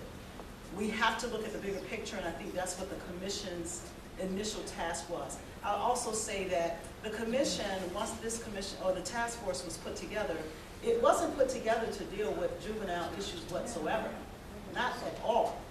And it wasn't done that way because it came into discussion because there was a discussion on the floor to build an extension, close our facility and build an extension on our county jail. That's how they came into being. And so their focus was not juvenile. And if the county wants to do something, yes, absolutely look at access and say, hey, all this money over here, why aren't we using it more effectively around the juvenile issue and mental health? You can do that because you have the legislative authority to do that. But in this case, the task force really must get enough time to finish a final report, whether the committee, the county board uses any of it or not. It needs to complete at least a final report and to make sure that the consultant that we did pay and hire covers all of the resources that we have and get the numbers that you really will need to make a final decision on what to do. It cannot be done in a vacuum, and not to continue this task force would be a very bad deal because we have these folks who are experts in various fields for $0. Okay, so we have Lang, Hunt, Michaels, Petrie, and Carter. Ralph.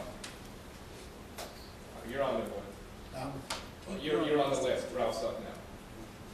Ralph, you had a question? How can I give you, no. No? Okay. Well, let's move down the list. Diane. Just a couple of things. I know that you have to start somewhere, and starting from scratch, there had to be a lot of things kind of put in place and whatever. I do feel that with the head of the Justice and Social here, that's your guidance. That's the guy that needs to come back to us and say, look, it's not specific. That's your connection to us to get this down. If it is, when we do have the charter, and if there are things that need to be added to it, that's what I'd like to see you come up with. I too am specifics. I understand that you have to have a global picture of something, but at this point too, I would have liked to see specifics. However, I also hear you saying that you really can't do as much of that because we don't have all the facts from the I don't want to say it wrong, ILPP. So here's my question. Do you wait till ILPP brings that information and then you come back with specifics? I mean, I don't want to see everybody spinning around on something and then have this data come back and say something different, even if it's just 30 days. I mean, even if it's just 30 days in a 6-month period. But I too would like to see specific areas, and I'll say it once, I'll say it again. There's no rural representation on this. The rural area is Champaign County. We have a city of Urbana, we have a city of Champaign, we've got the village of Rancho. Champaign County. And I'd like to see representation from the county, somebody that is in a rural area that gets served by the county department.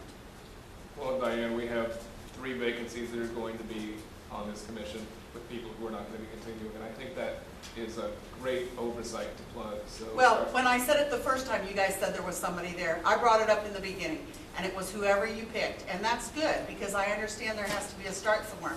But I really, really find offense. I find it actually kind of, you know, we're a minority out there in the rural area, quite frankly, if you want to look at it that way, just like health and everything else.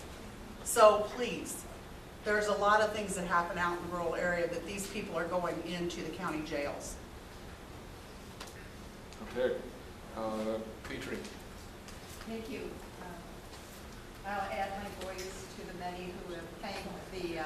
task force. I attended every meeting of the task force.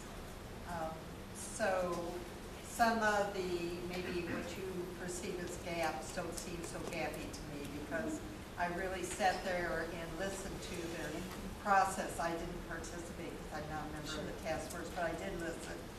And I also had the opportunity to attend the task force when the consultant conversed with them. And I was very excited to listen to that dialogue and what the potential is that can come out of a collaborative but parallel effort between both the task force and the consultant. So I say that to encourage, most of us are going to be on the next board, to encourage the next board to vote to continue the task force. If in fact the board does think that their charge should be broadened, then let's do that. The charge was to focus on adult inmates, not juvenile delinquents. That does not mean that they did not discuss juvenile delinquents, but they kept reminding themselves that our charge is X, and it is not within our domain to expand our charge. Okay, I don't disagree. You know, that's a very important focus. Another aspect that they expressed concern about was listing programs, and you all pointed out they didn't list all of the programs. And one of the major concerns is, well, if we list all of these programs, we think everything's solved in our community, and we don't need to do one other thing. But that goes back to the questions that everybody's raised about the need for data, because we could have 100 programs and maybe only 10 of them are really, truly effective in the end result, and also cost effective in getting to that end result. So I do think we need to give both the task force and the consultant, when that individual comes back, and I guess he likes to be called Cal, so I'll refer to him as Cal. As Cal gets more and more data sent to him, which he's asking to be done by all kinds of entities within our community, and he looks at what's happening, I think we can have the chance then to start wrapping our heads around these numbers that we all want to. I mean, I've wanted to from the very beginning to see what the large end might be for a program, and then what is the smaller end that actually gets into a program, because maybe this will help us redefine how we are spending our monies.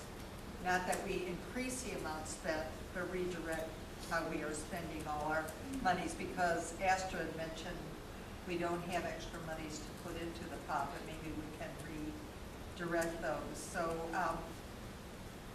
this was a rare group of individuals that we were so fortunate to get who wanted to work on this, and we appointed them to this task force, and I'm truly impressed with the hours they've spent wrestling with the issues, and I hope that you all can appreciate that you probably feel a gap between the fact that you haven't been in all the conversations and you just see the final report. And they really, really, really worked hard at making this a progress report to say, this is where we're at, we're listening to you now, and we'll go back and take the next step on this progress report.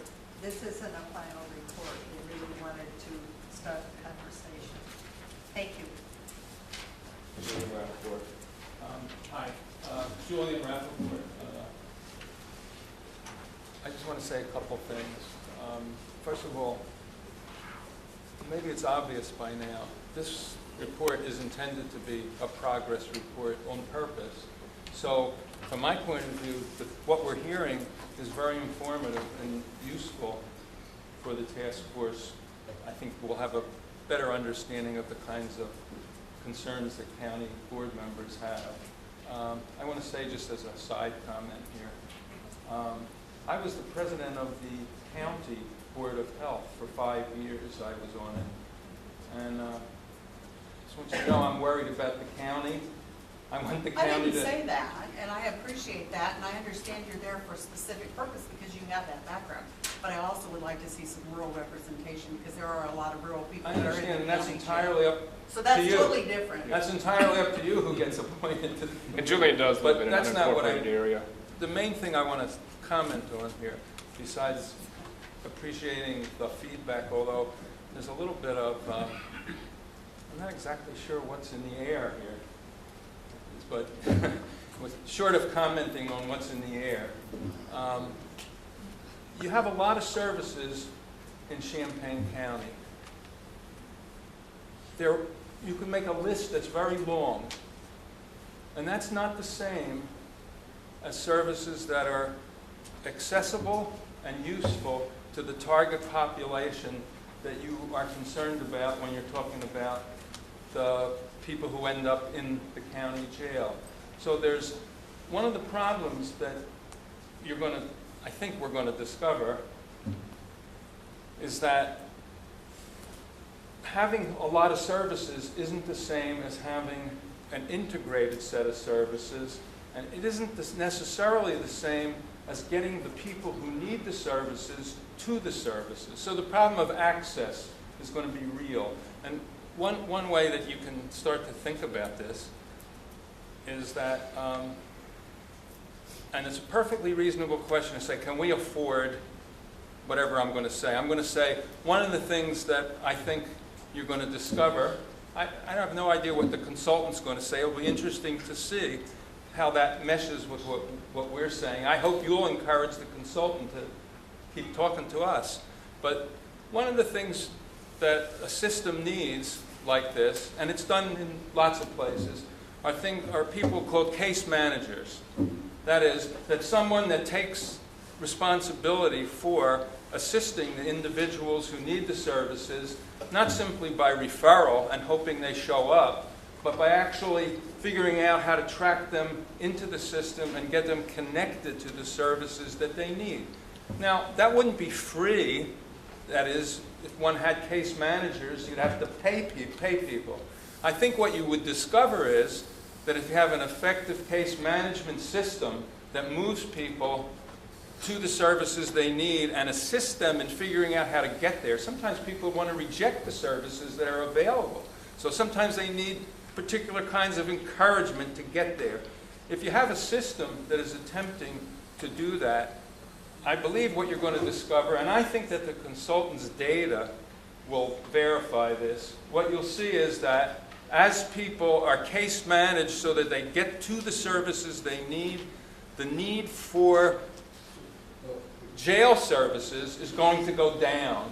So with a relatively small investment, there's a high likelihood that you're going to gain, you're going to spend less money for more expensive services. Now, we haven't detailed all that yet because we're in the process of thinking about this.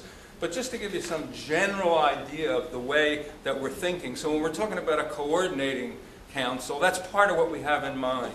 And there's a lot of operational details that have to be worked out, of course. But that's the way we're thinking. So, thanks. Okay. Lloyd, you're up, and Stephanie Holderfield, Miss Alex also wanted to ask second round questions. Lloyd, did you have anything?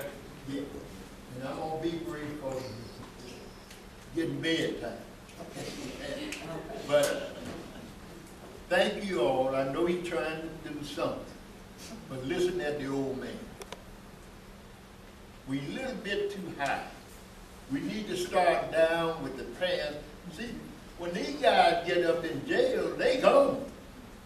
Their mind is so messed up, you can't tell them nothing. Now, huh? Well, we didn't. And I was raised up right here. And our police were walking, they didn't have cars. They were walking the street. We were playing out there in the street. And no. Now, you need to work with the past and get the past the authority to raise some good children before they get devils. Because when they get the devil, you got to spend a whole ton of money, and I don't think you can change their mind. They're so messed up. And that's a sad thing. And I've been talking to some judges, law enforcement. Why is it that when I was growing growing up, you couldn't walk the street anytime you want to. You had curfew. Then if your parents got on your butt, you wasn't threatening to take them to jail. You got some parents so afraid till they just turn the kids loose and just let them go kaput. That's why you get all these bad kids. And do it like you do whiskey. Some people, somebody always gonna do something wrong. Those are the ones you punish. But you got more good parents that would raise their kids if you give some assistance. That's what's wrong with the system. And what's more, I'm gonna get off because I know people want to go home. Why is it that we put mental patients in jail houses? Why aren't they in facilities where you can tend to them properly? When you get in a jailhouse, your mentality even leaves. You think that you're being treated cruelly. And the mental patient shouldn't be in the jailhouse. I guess I'm a little puzzled. First of all, I think you guys, you did a lot of work here, taken a lot of time out of your schedules to put something together. And I respect Patsy, and I thank you, Patsy, for explaining to us some of the conversation that occurred during these meetings. But I guess in a kind of a summary from the beginning, I personally would have liked to have seen a reference, regardless of what your charge was, as to what took place and that there was consideration taken from every step. And I agree with Lloyd. And I'm going to repeat myself, that if you're talking about prevention, there should have been, in my mind, a notation. That's what you discussed for the children. Because if we're talking prevention, it doesn't matter what the charge is, but you still have to reference it. And I think that that was important to have put in here, so I'm going to say that again. Carol, I understand what you're saying, that the charge here was to determine the adult jail. But if you're going to talk prevention, then you go to the beginning. And the other thing that I guess I wasn't quite sure if I heard that correctly, have you spoken with the chiefs of Champaign, U of I, and Urbana?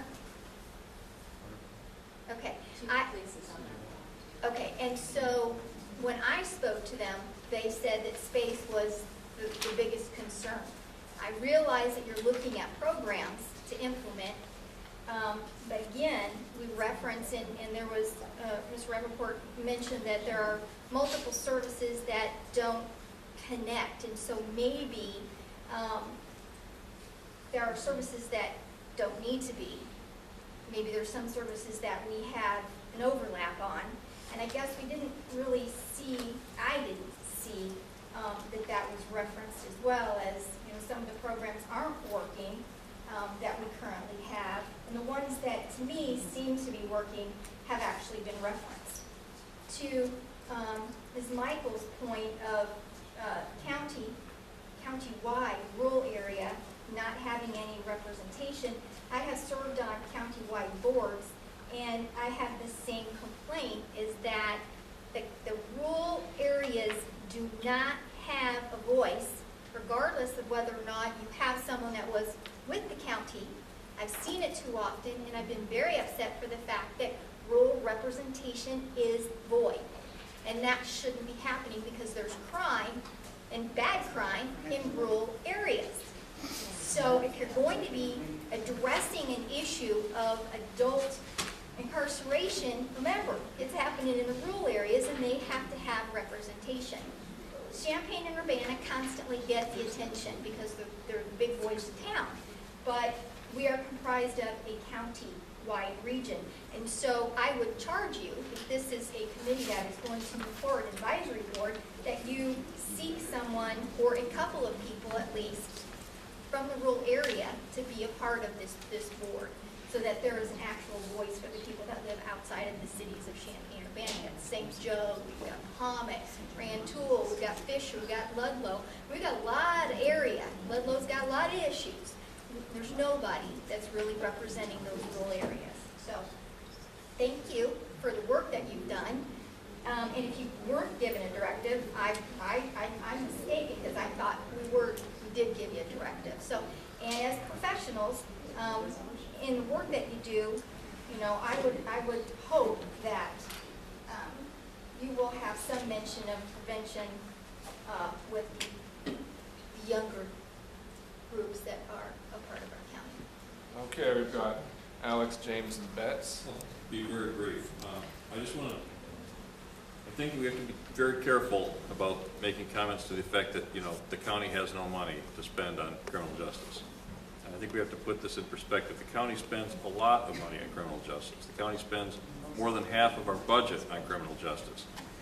And as the debt service on the current facilities is retired, we'll have additional money to spend in the form of public safety sales tax revenues. And the whole point of this exercise is determining how to program those funds, the funds we're already spending and the funds we may be able to spend through the retirement of these building bonds, in a way that administers justice most effectively, most fairly, and at the most greatest value to the taxpayer. And this task force came out of the county board struggling with the question about how to deal with conditions at the downtown jail, what our long-term plan is for that. This has a lot more to do than whether or not we build a jail. This has to do with how we spend half of the county's annual budget and then some. And so I think we need to be very careful as a county board to not say, you know, oh, this recommendation's great, but we're going to put it on the shelf because, you know, we don't have any money. We have plenty of money to spend on this problem. And the question is, are we spending it in the most effective manner now? And are there improvements that we can make to the way we're spending it that will increase the value of the taxpayer? So I just want to, we definitely need to approach it from that point of view. Okay. I was going to ask Mr. Chair if we can move this along. I think we're starting to hear the second thing going around again, and it seems like our discussion's longer than the report I read. Absolutely. We have two more questions, and of course, we can continue this discussion after this meeting tonight. Thank you. Tom and Astrid have both raised their hands. I'm actually very pleased with what I see here tonight. I'm very surprised in some respects that a group was able to get this much done that quickly.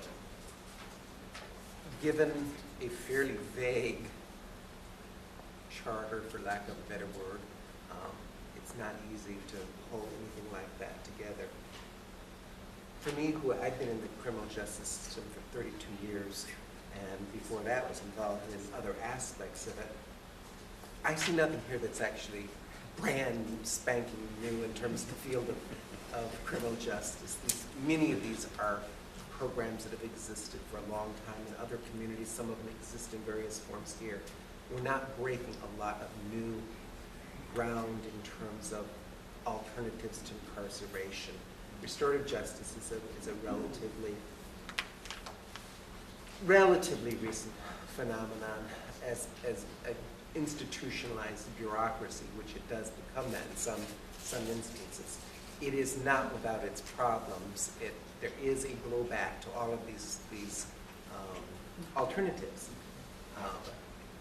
I think that one of the things that board needs to do, and the various committees, and I met with ILPP, and one of the questions he asked me is, do you think, Mr. Betts, that there is a role for punishment? And you know what? I think there is. And that would make me very unpopular in terms of this report. But I think we need to recognize that there is a role for punishment, there is a role for detention. It can be overused severely, I agree. But I think we need to recognize it is a factor. It can be a deterrent. It can protect the community from folks that are very dangerous.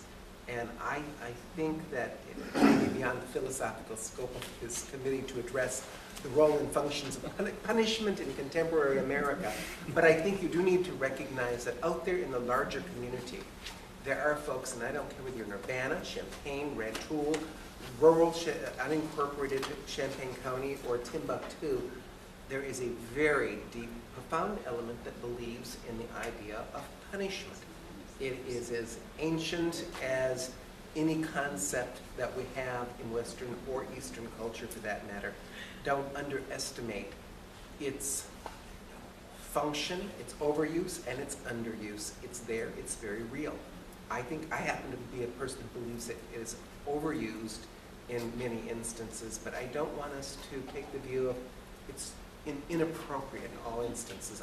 As a person who sits in court and sees people while they're out on bail, committing other crimes, while they are on probation and getting tons and tons of services, by the way, that cost thousands and thousands of dollars, they're committing more crimes. While they're in court supervision, they're committing more crimes. They're back in court, having just been released from the state prison on parole and have committed another crime, even though they're getting tons and tons of services while they're on parole. Let's not underestimate the fact that simply having folks out of the community protects people. It may not be the ideal way to do it, but let's not underestimate that that is a real factor out there, and I think it will be very difficult to have people buy into the notion across the board that we are going to be able to massively reduce jail populations. I think we can reduce some, and I think we should work toward that. I think it's a laudable goal, but don't underestimate the role and function of deterrence and punishment. Okay. Aster, then can we get a motion to have this placed on file? When they're getting the information about the jail, I think one of the important things to get is how many of them are convicted and how many of them have pleaded their cases. Because it's the huge increase in plea bargaining that has enabled this huge prison industrial complex that we've developed. I mean, since 1970, it's gone up enormously. And it's from plea bargaining, the courts couldn't begin to handle it. So I would like to know, how many are plea bargaining and what kind of crimes are plea bargaining? I cannot imagine people being in jail for a loud car and jaywalking, and I don't think any jury would have committed them. Are the public defenders under pressure to plea bargain these cases instead of trying? Thank you. So we get a motion, please. I so move. Kuzenberry, and any discussion? Hearing no discussion, all in favor, say aye. Aye. All against, okay, that passes. Thank you for your comments, and thank you, task force, for all your work. Next, we have on the agenda a report by Jamie Butler on the Jury Service Commission. That's it.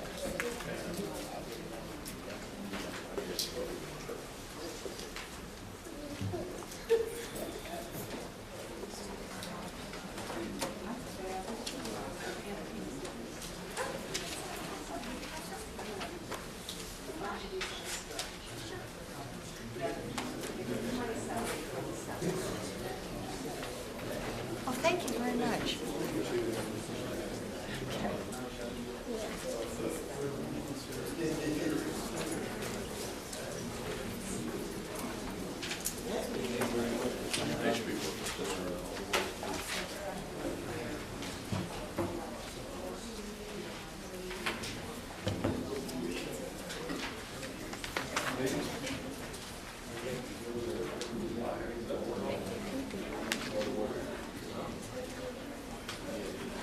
It's wonderful to be here with my county board members, and some of you I've not met yet. I'm Jenny Putnam. Until 4 years ago, I was a member of the county board. And when my service was concluded, I knew there was one thing I really couldn't wait but to jump in and work on, and that was serve on what was then the brand new Citizens Advisory Committee on Jury Selection. In the 4 years since I've been not serving on the board, I've thought about this Citizens Advisory Committee on Jury Service or Jury Selection similarly to the way I've thought about the nursing home board of directors. The Justice and Social Services Committee had so much to do that the needs of the nursing home required so much more than what that committee could do. So a committee that would, or a board of directors that would focus on the nursing home exclusively was appointed. And I feel similar about the advisory committee on jury selection. The people who volunteered for service on this, and thank you for appointing me and my colleagues, we were of one mind about how, well, we're of one mind. We knew that we wanted to work on the problem of underrepresentation of racial minorities on juries in Champaign County. And it was something that maybe not every member of the Justice and Social Services Committee felt as strongly about as we did. So it was appointed just under 4 years ago when I decided how I would title the little report that I put before you. I chose the dates at the top as April 20th, 2009 through December 3rd, 2012. The advisory committee's first meeting was April 20th of 2009. And I don't know what the future of the advisory committee will be. That will be for the next county board to decide. I think that December 3rd is the night of the installation of the new members. Is that right? So it will be for you to decide. But this, I guess that's the life and the death, or well, at least the life of this committee to date. And I think that probably what I'm going to talk about is not new to you, because there has consistently been one member of the advisory committee who has been the chair of the Justice and Social Services Committee. So if you turn to this page that shows the membership most recently, I believe that Matt Gladney, when he was chair of the Justice and Social Services Committee, was fairly regularly making reports. And I believe that since Michael Richards has become that chair, that he has been making reports too. But just to sum up what we've done, Chair Weigel asked me to break it down into what are the things that we've managed to do and what are the things that remain to be completed. One thing that was important, we felt, was to revise the juror qualification questionnaire. This is the document that is sent to prospective jurors to kind of whittle down whether or not they would be eligible to serve.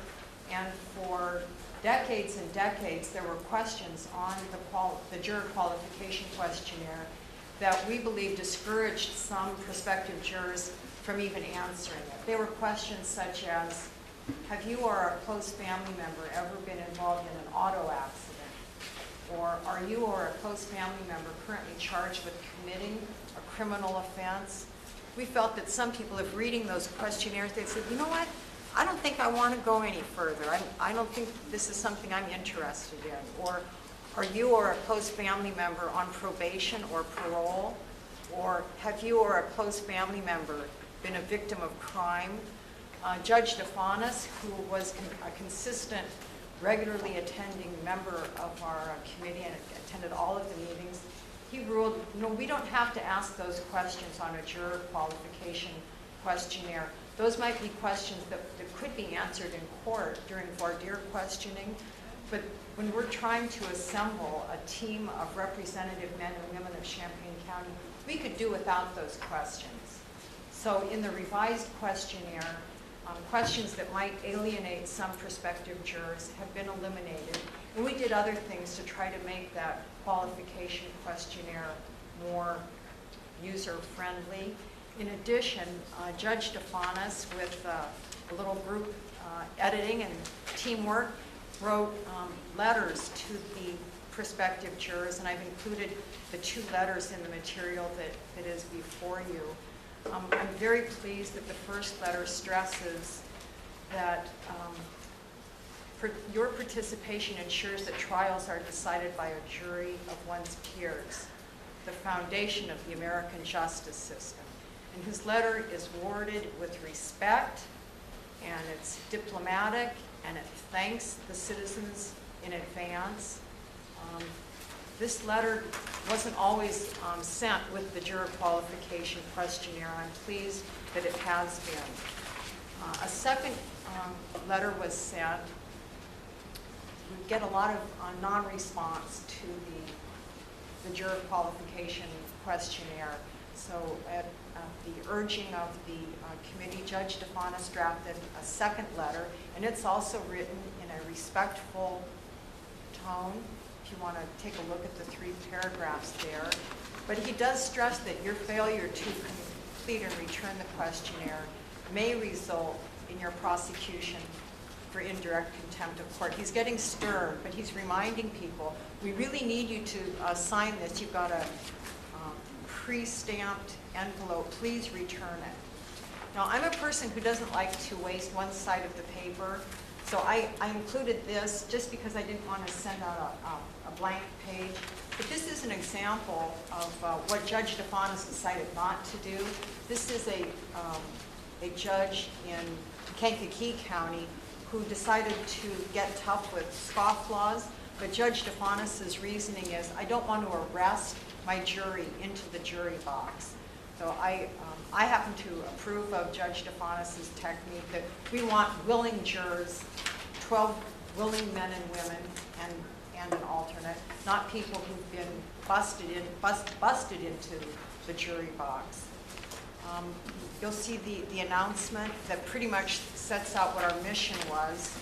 The inspiration for the seating of the committee had always been based on the reports that were the collaboration between the League of Women Voters and the trial advocacy class at the College of Law. And year after year, after year, after year, as a member of the Justice and Social Services Committee, we would read the reports that indicate that we have underrepresentation of persons of color on our juries. And again, that was, to do something about this was the impetus for the formation of this advisory committee. Regarding our accomplishments, I've distributed the two different pamphlets. That one is, well, they differ in their wordiness and the exact audience that they're targeted to. But these are available at public information kiosks, at Douglas Library. We need to have them at the community service facility of Northern Champaign in Rantoul. Thank you for reminding me of that. This is in the city halls. This is in barber shops and places where people gather. I see some ACLU members here with whom I've sat at Champaign-Urbana Days at Douglas Park, where we have this brochure to talk to our target audience. And this was made possible also through a grant from the County Bar Association and in conjunction with the Illinois State Bar Association. We're very grateful for their support in making it possible for us to publish these brochures. We had public service announcements. I've included the script of one of them that was in the voice of Patrick Thompson. Aaron Ammons had some very powerful public service announcements. He wrote a poem, I'd rather be judged by 12 than carried by 6, that was very moving. These were played on radio station WAFT, on WDWS, on WBCP, but I'm pleased to have that public service announcements in use. Then Aaron and Judge DeFanis were I think the most effective speakers bureau, the two of them. They were invited to be on the Penny for Your Thoughts show. Eventually, we had a 6-month run on WBCP. On the first Saturday of each month on the Straight Talk Live show, we had a full hour. WBCP also ran promotions during the week reminding people of the rights and responsibilities of jury service. Patricia Avery hosted some of those shows, and different people would be guests. The public defender, Roger Holland, people who had the experience of being on a jury would talk about their experience. But it helped get people in the community talking about jury service. And another accomplishment was the passage just over a year ago of House Bill 2066. I like to think of it as the more representative juries bill that was introduced on our behalf by Representative Naomi Jacobson. And the way things go through the legislature, it was carried through by Mike Frericks. It happened to have been passed unanimously. And boy, did I get high on that. I'm of the age that I remember the Schoolhouse Rock show. And there's, I don't know if you remember Schoolhouse Rock, teaching kids ABCs, and there's a little song about my name is Bill. I went to the Hill and I became a law. We were thrilled to actually have legislation passed that adds one more category of persons who might be summoned when we're creating the jury pool. If you look at this page of the twofold brochure under the master list, it points out that effective with the January 1st of this year, the list also includes anyone who has applied for unemployment benefits with the Illinois Department of Employment Security. This is just one more pool of good addresses. By good, I mean if we send a juror qualification questionnaire to these individuals, it will go to a live person at a real address, and thereby make it easier for us to summon a qualified pool of prospective jurors. I guess the final mark of how effective we were came in the most recent Court Watch report. The Court Watch report is, this year it's 8 pages, but I just included in the handout page 1 and page 8, and I circled the part that I'm most pleased about. For the first time ever since the League of Women Voters and students in the trial advocacy class, for the first time ever, the expected participation by African American jurors is not underrepresented. So eventually, something has paid off. The communication in the community, seeing role models who not just talk about, but walk the walk of responding yes when they receive the summons to appear in court. It's very, very gratifying to see that this has had some effect. On the final page of the Court Watch report, you can see Professor Beggett has cited the Citizens Advisory Committee on Jury Selection as having contributed to the ongoing positive changes. So we're very, very gratified with this. Where will it go from here? You folks will decide. I've spoken with Katie Blakeman, and she's enthusiastic about the work of such an advisory committee. My concern is that if the committee stops its efforts, if the public service announcements don't continue, I'm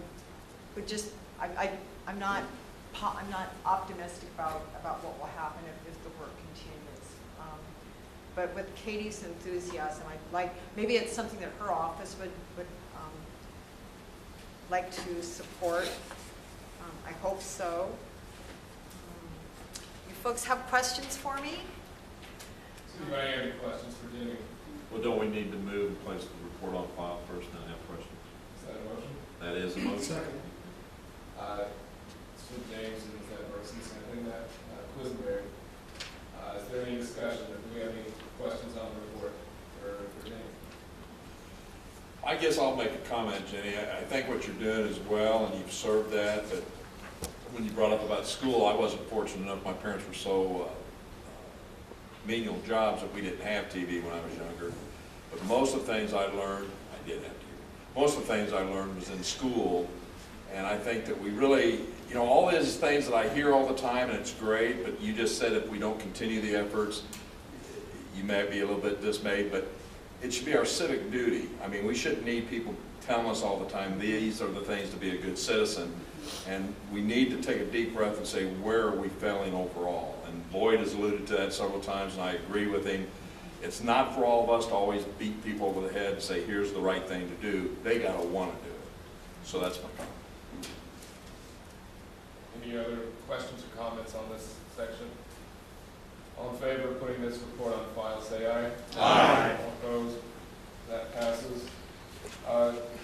Next, we have section C, the monthly reports.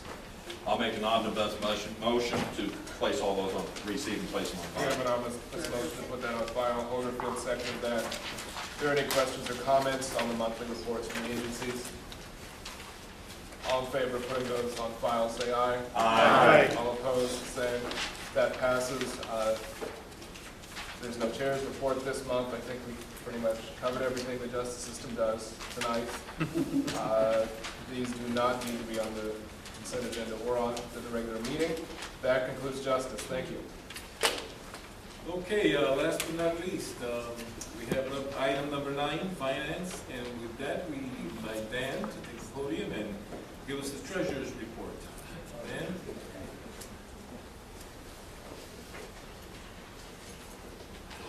Good evening. My reports are available on the treasurer's webpage. But I do want to make 2 comments about that, 2 items that are in that report. You may remember back in April 3rd of 2012, the Public Safety Sales Tax Loan General Corporate Fund, $1 million. I'll let you know that last week we paid that loan back. Secondly, I wanted to recap the tax sale, which is the end of the real estate year for us. Back in May, we sent out bills totaling $285 million. The final collection percentage this year was 99.94. So only $159,000 was not collected, most of that being bankruptcy. Our tax sale, one of my jobs, I believe, is to conduct a tax sale, protects the taxpayer, I should say. And if you're familiar with Madison County, they've had some problems with the FBI is investigating now about how their tax rates from tax buyers were as high as 18%, which the average was 18%. That's the highest that it could be. It could be as low as 0. In Champaign County, our average rate was 3.09. So I think we did a good job there. So I would ask that my monthly report be received and placed on file, please. Second. All in favor? Aye. All opposed? Motion passes. Yes. Any questions? I just want to thank you for sitting for 2 hours until your turn. It gave you the new board to figure out a way so you don't always have to wait so long. Appreciate that. I don't mind waiting, I really don't. I also have 3 resolutions tonight. This comes before the board on occasion, maybe 2 or 3 times a year. The issue are mobile homes. These are mobile homes that did not pay taxes. They went to a tax sale. No tax buyer purchased them. So then they go through a redemption period of 2 years, and then the county, in effect, takes title to them, and then they're deeded out. They have a sealed bid. If somebody was interested in buying, the minimum bid is $695. That's the case with these 3 mobile homes. Someone decided to pay the minimum bid and put them back on the productive rolls of taxes, and so need approval for all 3 of the deeds to be deeded over to the people that won the bids. Is it an unanimous motion for all 3? Next. So moved. Second. Second. All in favor? Aye. All opposed? Motion passes. Any questions? Thank you, Dan. Thanks. For your report. Thank you. Auditor's report, could I get a motion to be placed on file? So moved. Sexy snack. Second. Carol moved it, both Stephanie seconded. All those in favor? Aye. All those opposed? Motion passes. Any questions? Item C, budget amendment transfer. Item number 12-64 from the general corporate fund. Item number 42 from the corner, appropriation of $1,513. Revenue increase will be $1,513. State paid stipend to county officials. Move approval. Move the approval by Aaron and second by Gary. Next. All those in favor? All right, question. Yeah, question? Discussion. Yeah, on page 23 of the minutes from last month, I had made a motion to approve due to salary stipends paid by the state, and it was $2,387. Now I'm seeing this one, is there a decrease, Deb? Actually, this is an increase. The coroner just had the wrong figure when he presented the agenda last time. Boy, I bet he's happy Christmas. Okay, thank you. Yeah, are there any further questions? All those in favor? Aye. All those opposed? Motion carries. The second handout, item 10C2, budget amendment and transfer. Budget amendment 12-66 from the general corporate fund -22, county clerk, appropriation of $2,686. Revenue, none, from fund balance to cover payout on comp, personal, and vacation due to John Harney. Move. Second. Carol moved it, second by Ron. All those in favor? Aye. All those opposed? Motion carries. Any questions? Well, you should have some questions for it, carries. Questions before voting, please. But that's okay, Rosales. That's It's been good. a long time. Brandon has done an excellent job. And left you on the hook. You going on that? Okay. Item number 3, budget amendment 12-67, general corporate fund -22 from the county clerk's office. Election assistance and accessibility -22 from the county clerk, appropriation $13,273. It's a revenue increase of $13,273 to reimburse 80-22 for poll book related expenses that are reimbursable for grant funds. Can I get a motion? Make motion. Motion by Diane, second by Gary. I can't see that far. Any questions? All those in favor? Aye. All those opposed? Motion carries. And the last one, and thank you for bearing with me, budget amendment 12-65 from the library, law library. Appropriations of $850, revenue is none. Fund balance, from fund balance to cover increased personnel costs. Can I get a motion? So moved. Second. Second. Moved by Stan, second by Lloyd. Questions? I guess I'm confused. I was under the impression that we were no longer going to be funding, and I could be wrong, so Deb, maybe you can address this, this law library. Am I? No, you're thinking of the Land of Lincoln Legal Assistance Project. The law library is a county fund and continues to be funded. Okay, thank you very much. Okay, all those in favor? Patsy. Thank you. Ms. Busey, could you give us a little bit more information about what the increased personnel costs are, even though it's a relatively small amount of money? This is a result of the AFSCME contract having been negotiated mid-year, which resulted in an increase that was not part of the original budget. We dealt with this for all general fund departments and budget amendments that you did back in April. The law library fund just had one part-time person, and they thought they would wait till the end of the year just to make sure they needed it before asking for the amendment. Thank you very much. Okay, are there any further questions? All those in favor? Aye. All those opposed? Motion carries. Item D, Sheriff's Report. I believe we have one item for approval, number 2. Two items. Okay, the first one is a renewal of the agreement for inmate health care services at the Champaign County Jail. Move approval. Second. Moved by Mosier and second by Jeff Keeper. Any questions? Carol? Deb, do you know if Sheriff let this out again, or he's just trying No, to? this is an extension of an existing contract that is allowed by the term originally when it was let out for process. Any further questions? I have two for Ms. Busey. Well, one isn't a question. Is my memory correct that this is the second amendment on the original contract? No, this is the health. Oh, this, I'm sorry, I'm on the wrong one, sorry. Jeff? Hi, Deb, what's the net impact of this change? Is there going to be, if we increase by much over last time? This is a CPI increase, and I'm sorry, the CPI on this one was somewhere between 2.1 and 3, I don't remember exactly what it was. But it's part of the agreement that the services are increased. And it's reflected in the current year's, our next year's It's budget. in next year's budget. He budgeted for this increase in the 2013 budget. Thank you.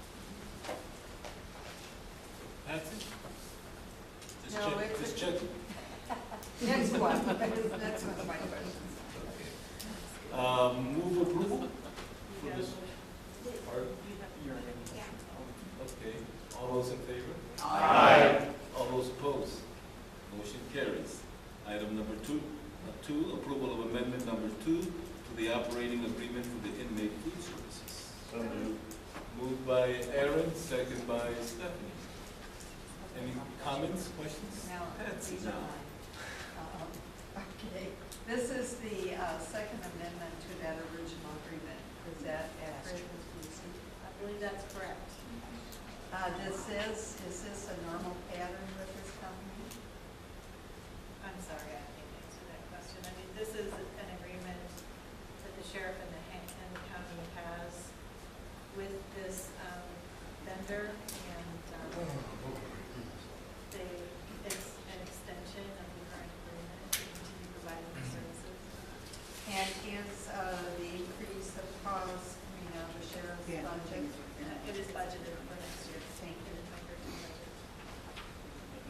Other comments, questions? All those in favor? Aye. All those opposed? Aye. Motion carries.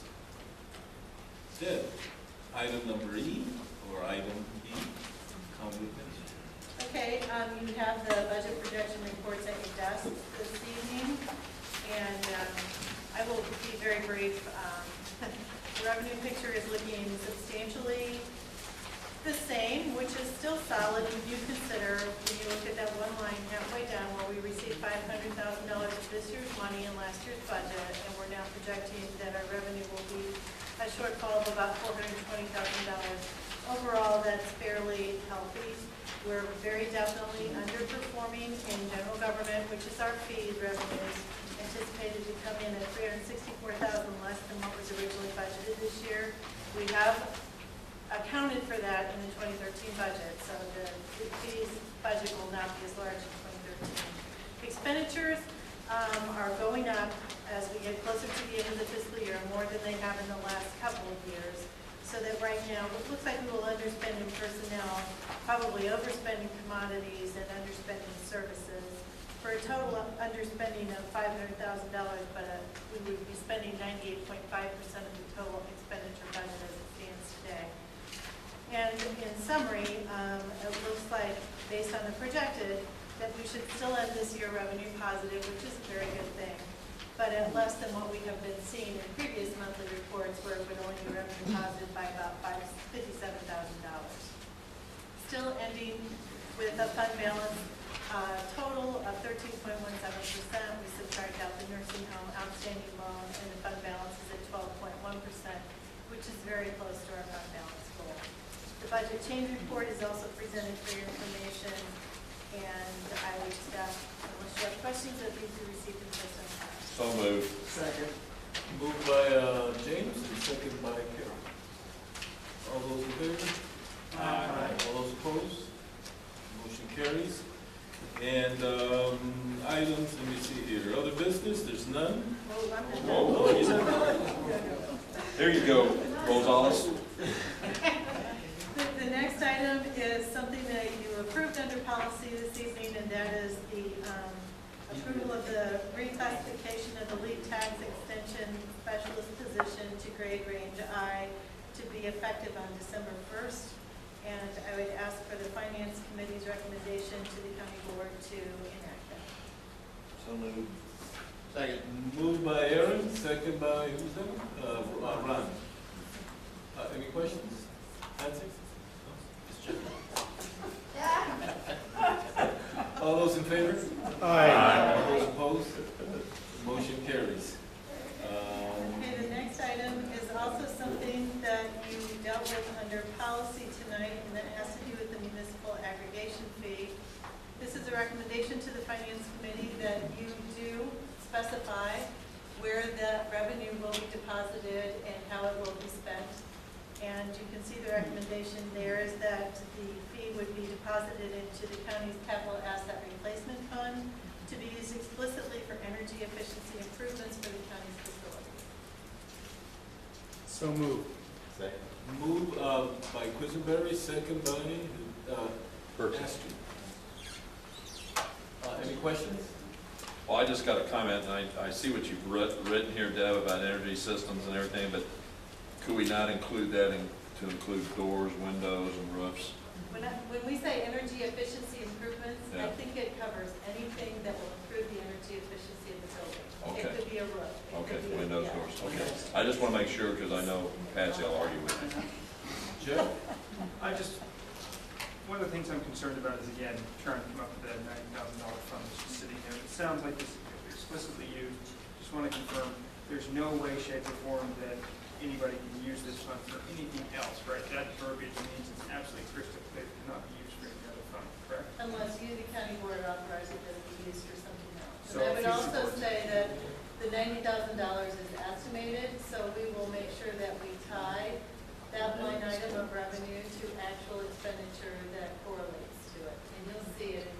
You won't see this in 2013, probably in 2013 if we're collecting it, all we'll do is collect it. And then in 2014, based on what was collected in 2013, we'll probably ask you to appropriate that in 2014. That's kind of what we do with the public safety sales tax as well. So that what was collected in the previous year is appropriated for expenditure in the ensuing fiscal year. Are there any further comments, questions? All those in favor? Aye. All those opposed? Motion carries. Item number 5. Is the annual tax levy ordinance. For your approval. Move adoption. Moved by Tom Betts, second by Ralph. Any comments, questions? All those in favor? Aye. All those opposed? Motion carries. Item number 6, annual budget. Okay, so now you have the annual budget and appropriation ordinance, and I have a brief presentation, which I'll be happy to skip if you don't want to see it. You have the handouts before you this evening, or I can quickly go through it. This is to approve the 2013 budget, which will then go to the county board for final approval. And the only thing I would ask is that if anyone wants to change it, please, that you would do this tonight. If you have any intent to change it, that you not wait until November 27th to do that. Move approval. Second. Moved by Tom, second by Ralph. Jeff? So my big concern is, of course, we budgeted for the Champaign County Nursing Home revenues for the dialysis system, and from what I'm understanding, it's the RFP for that has not been doing so well. What is the net impact of that, and should we be adjusting the budget for CCNH to account for that change?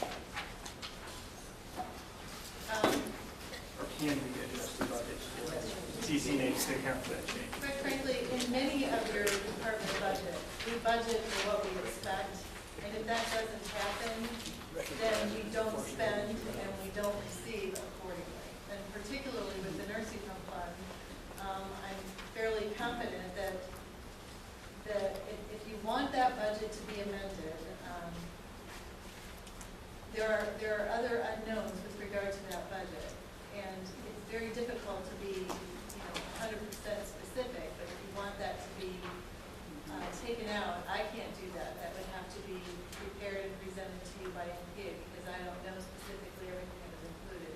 But I would expect that they anticipated some fairly significant expenditures, and if the expenditures don't occur, the revenues don't occur, at the end of the day, the budget probably doesn't need to be amended at this point to address where we'll really end up in next fiscal year. The other thing is, I don't think it's been 100% ruled out that that will not occur. I think that, that's something that's still being evaluated by NPA. So I completely did not answer your question, probably. No. No, but it's But just I'm telling concern. you that that's not the only budget within this $113 million that has things in it that may or may not come through. Oh, I would agree. That's also shown in this year's budget, where we were supposed to project a budget loss, but we're going to have a gain. Right. I understand that completely. It's just, we're right now forecasting a $1.4 million loss next year, and this will increase that by, I think, rough math, $500,000 for next year. So you're talking a significant boost in our negative variance as it's listed on page 7. So I just want to make sure that we're cognizant of that we're going to be facing a net loss. So when looking at other programs and things that we've accepted, we've also have to take into account we're going to lose potentially $500,000 in nursing. So. Well, and I guess, I don't know for sure that that's accurate, but the bottom line is that it's going to be an impact to the nursing home fund, and it's separated from most of these, from the other funds. I could ask and see if they If you could, that would be great. estimate what the impact of not having renal dialysis is on the overall budget, and just provide that to all of you as soon as I can get it.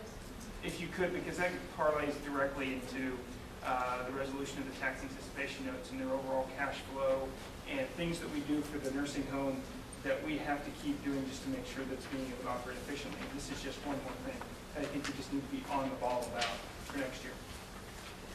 Thank you. Carol, and then Dad, I know you wanted the information for changes to the budget before the 27th, is that correct? That's correct. Actually, you need them tonight. I mean, Well, I have because, some concerns, and I just, I don't want to do what might happen to this board meeting if I start going through each of those departments and saying, I think we should cut 6% from these departments. you can't do that. You will not be able to do that on November 27th, because you have to know that that's the last day effectively, unless this board wants to hold a special meeting on November 30th, that you can adopt a budget. And when you adopt a budget, you need to know the total dollar revenue and the total dollar expenditure that you are appropriating with the adoption of that budget. So if you've looked at the budget online, you see how many documents are involved. I do, I have my own box. Yeah, so if you want to amend the fiscal 2013 budget, you've had it since September, if you want to amend it, I would suggest that this really should be the last meeting at which you would try to amend it and expect to have it presented to you in a manner in which you can adopt it at the November 27th board meeting.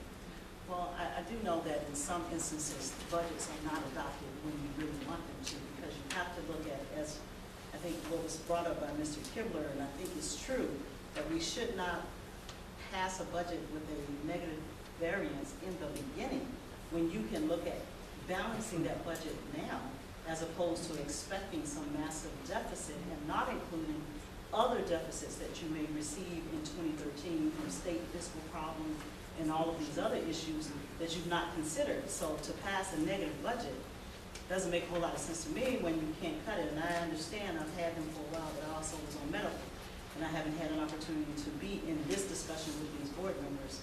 But those who may have already done this, maybe you should be looking at how you can have a balanced budget now instead of having a negative budget starting at the beginning of the year.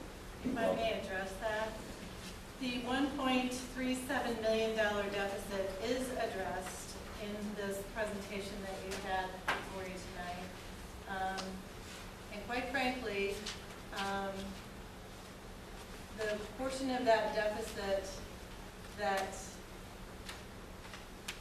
is identified with RPC, that is standard procedure for the Regional Planning Commission. They over budget, and quite frankly, they really need to, because they manage hundreds of grants that have crossover fiscal years, and in order that, so they budget a contingency just to give themselves some flexibility in case one grant comes in greater than another, or expenditures occur in a different fiscal year than were originally anticipated.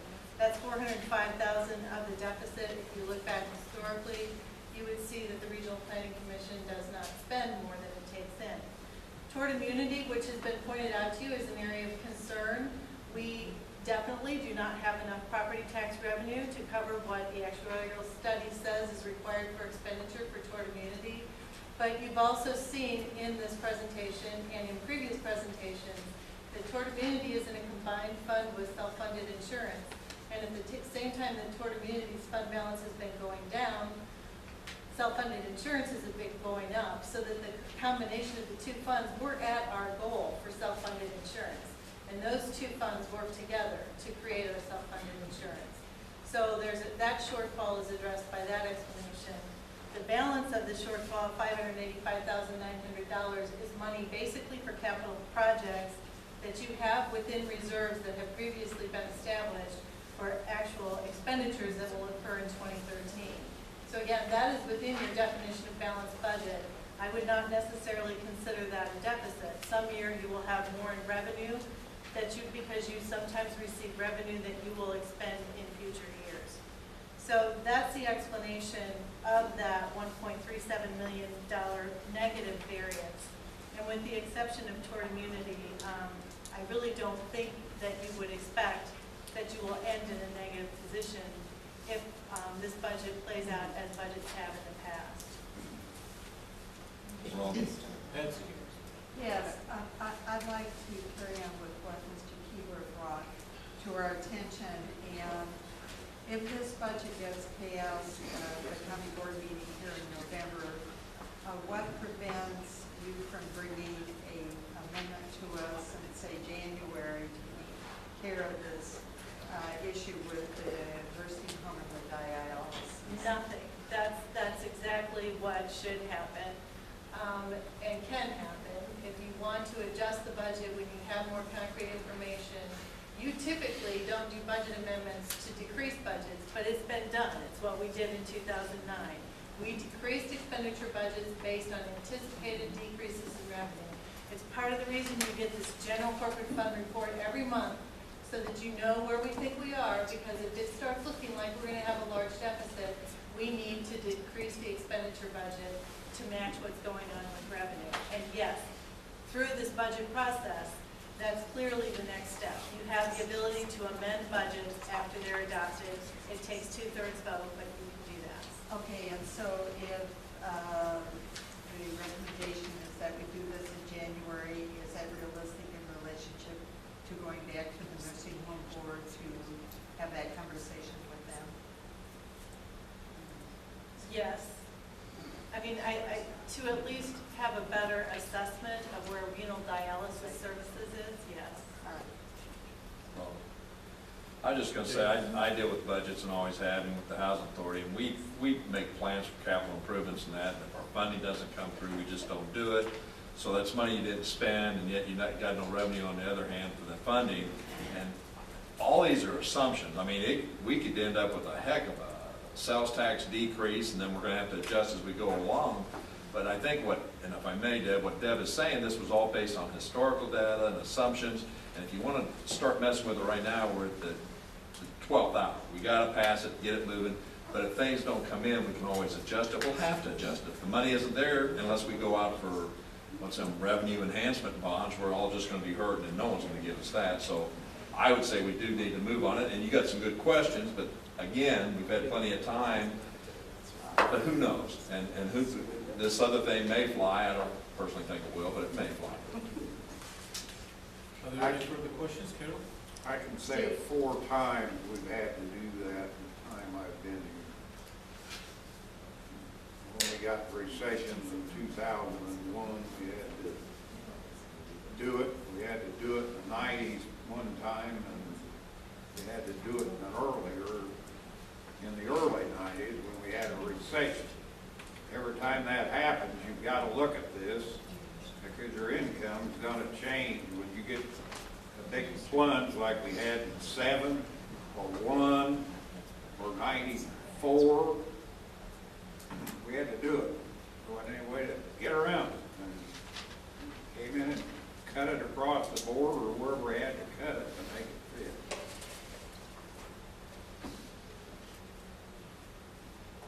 So Carol, give your notes to Patsy and she'll bring it forward. I won't meet with you. Oh, please do. Are there any further questions, comments? I move, all those in favor? Aye. All those opposed? Motion carries. Item number 7. Resolution authorizing the insurance of tax anticipation notes of Champaign County.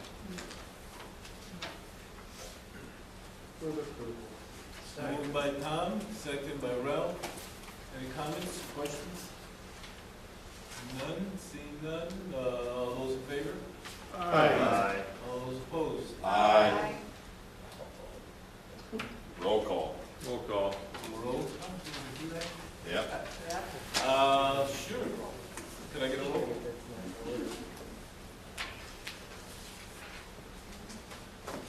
Quisenberry, Yes. Richards, Yes. Schrader, Yes. Weibel, Alex, Yes. Ammons, No. Enzel, Yes. Bergson, Yes? Betts, Yes. Carter, Yes. Howard, Yes. Esri, Yes. Holderfield. No. James, No. Jay, No. Kibler, Yes. Kurtz, Langenheim, Yes. Maxwell, Yes. Michaels, Yes. Mitchell, Yes. Mosier, Yes. Petrie, No. and Rosales. Yes, motion carries. That leads us to other business, item F. If there's no other business, I would like to quickly move on. Stan? What am I gonna do?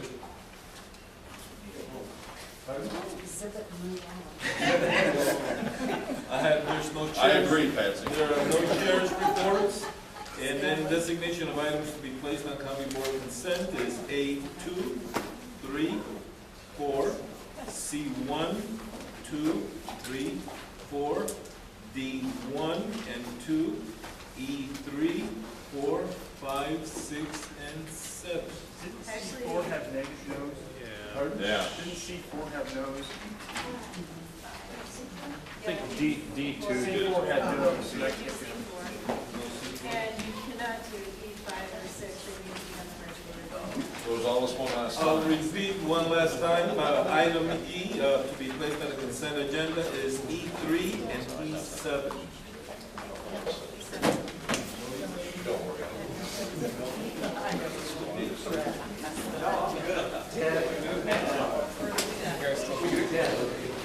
Do we adjourn or